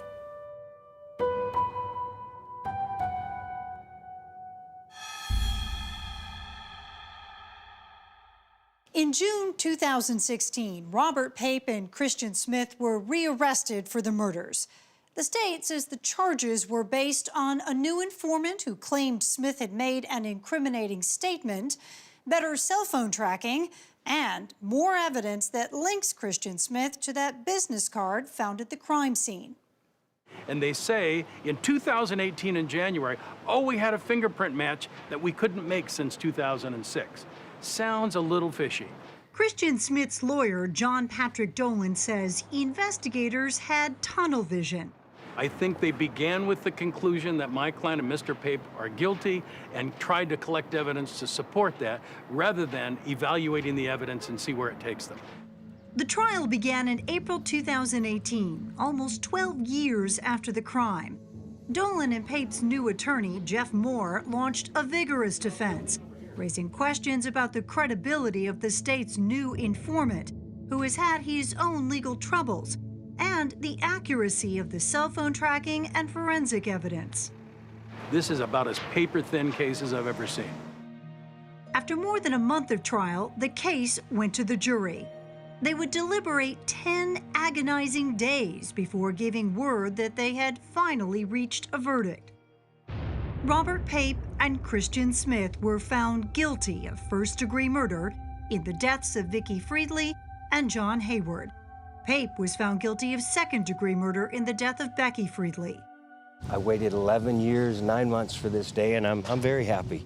There is no closure. Becky's gone. Vicki, John, they'll never come back. But what the victim's family see as the right verdict is viewed as a terrible injustice by two other families. Robert Pape's mother was devastated. A jury has finally decided who was responsible for the murder of 3 people in Pinyon Pines. But the destruction left by that terrible night remains. My sister was a beautiful person inside and out. And I want that remembered. I want to remember her, not for how she died.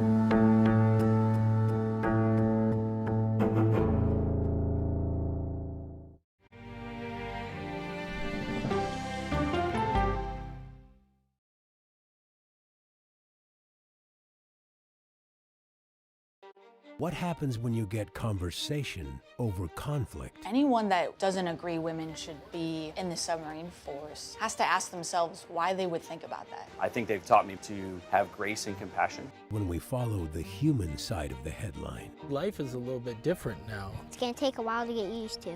And I say it to myself that I can't make this about me.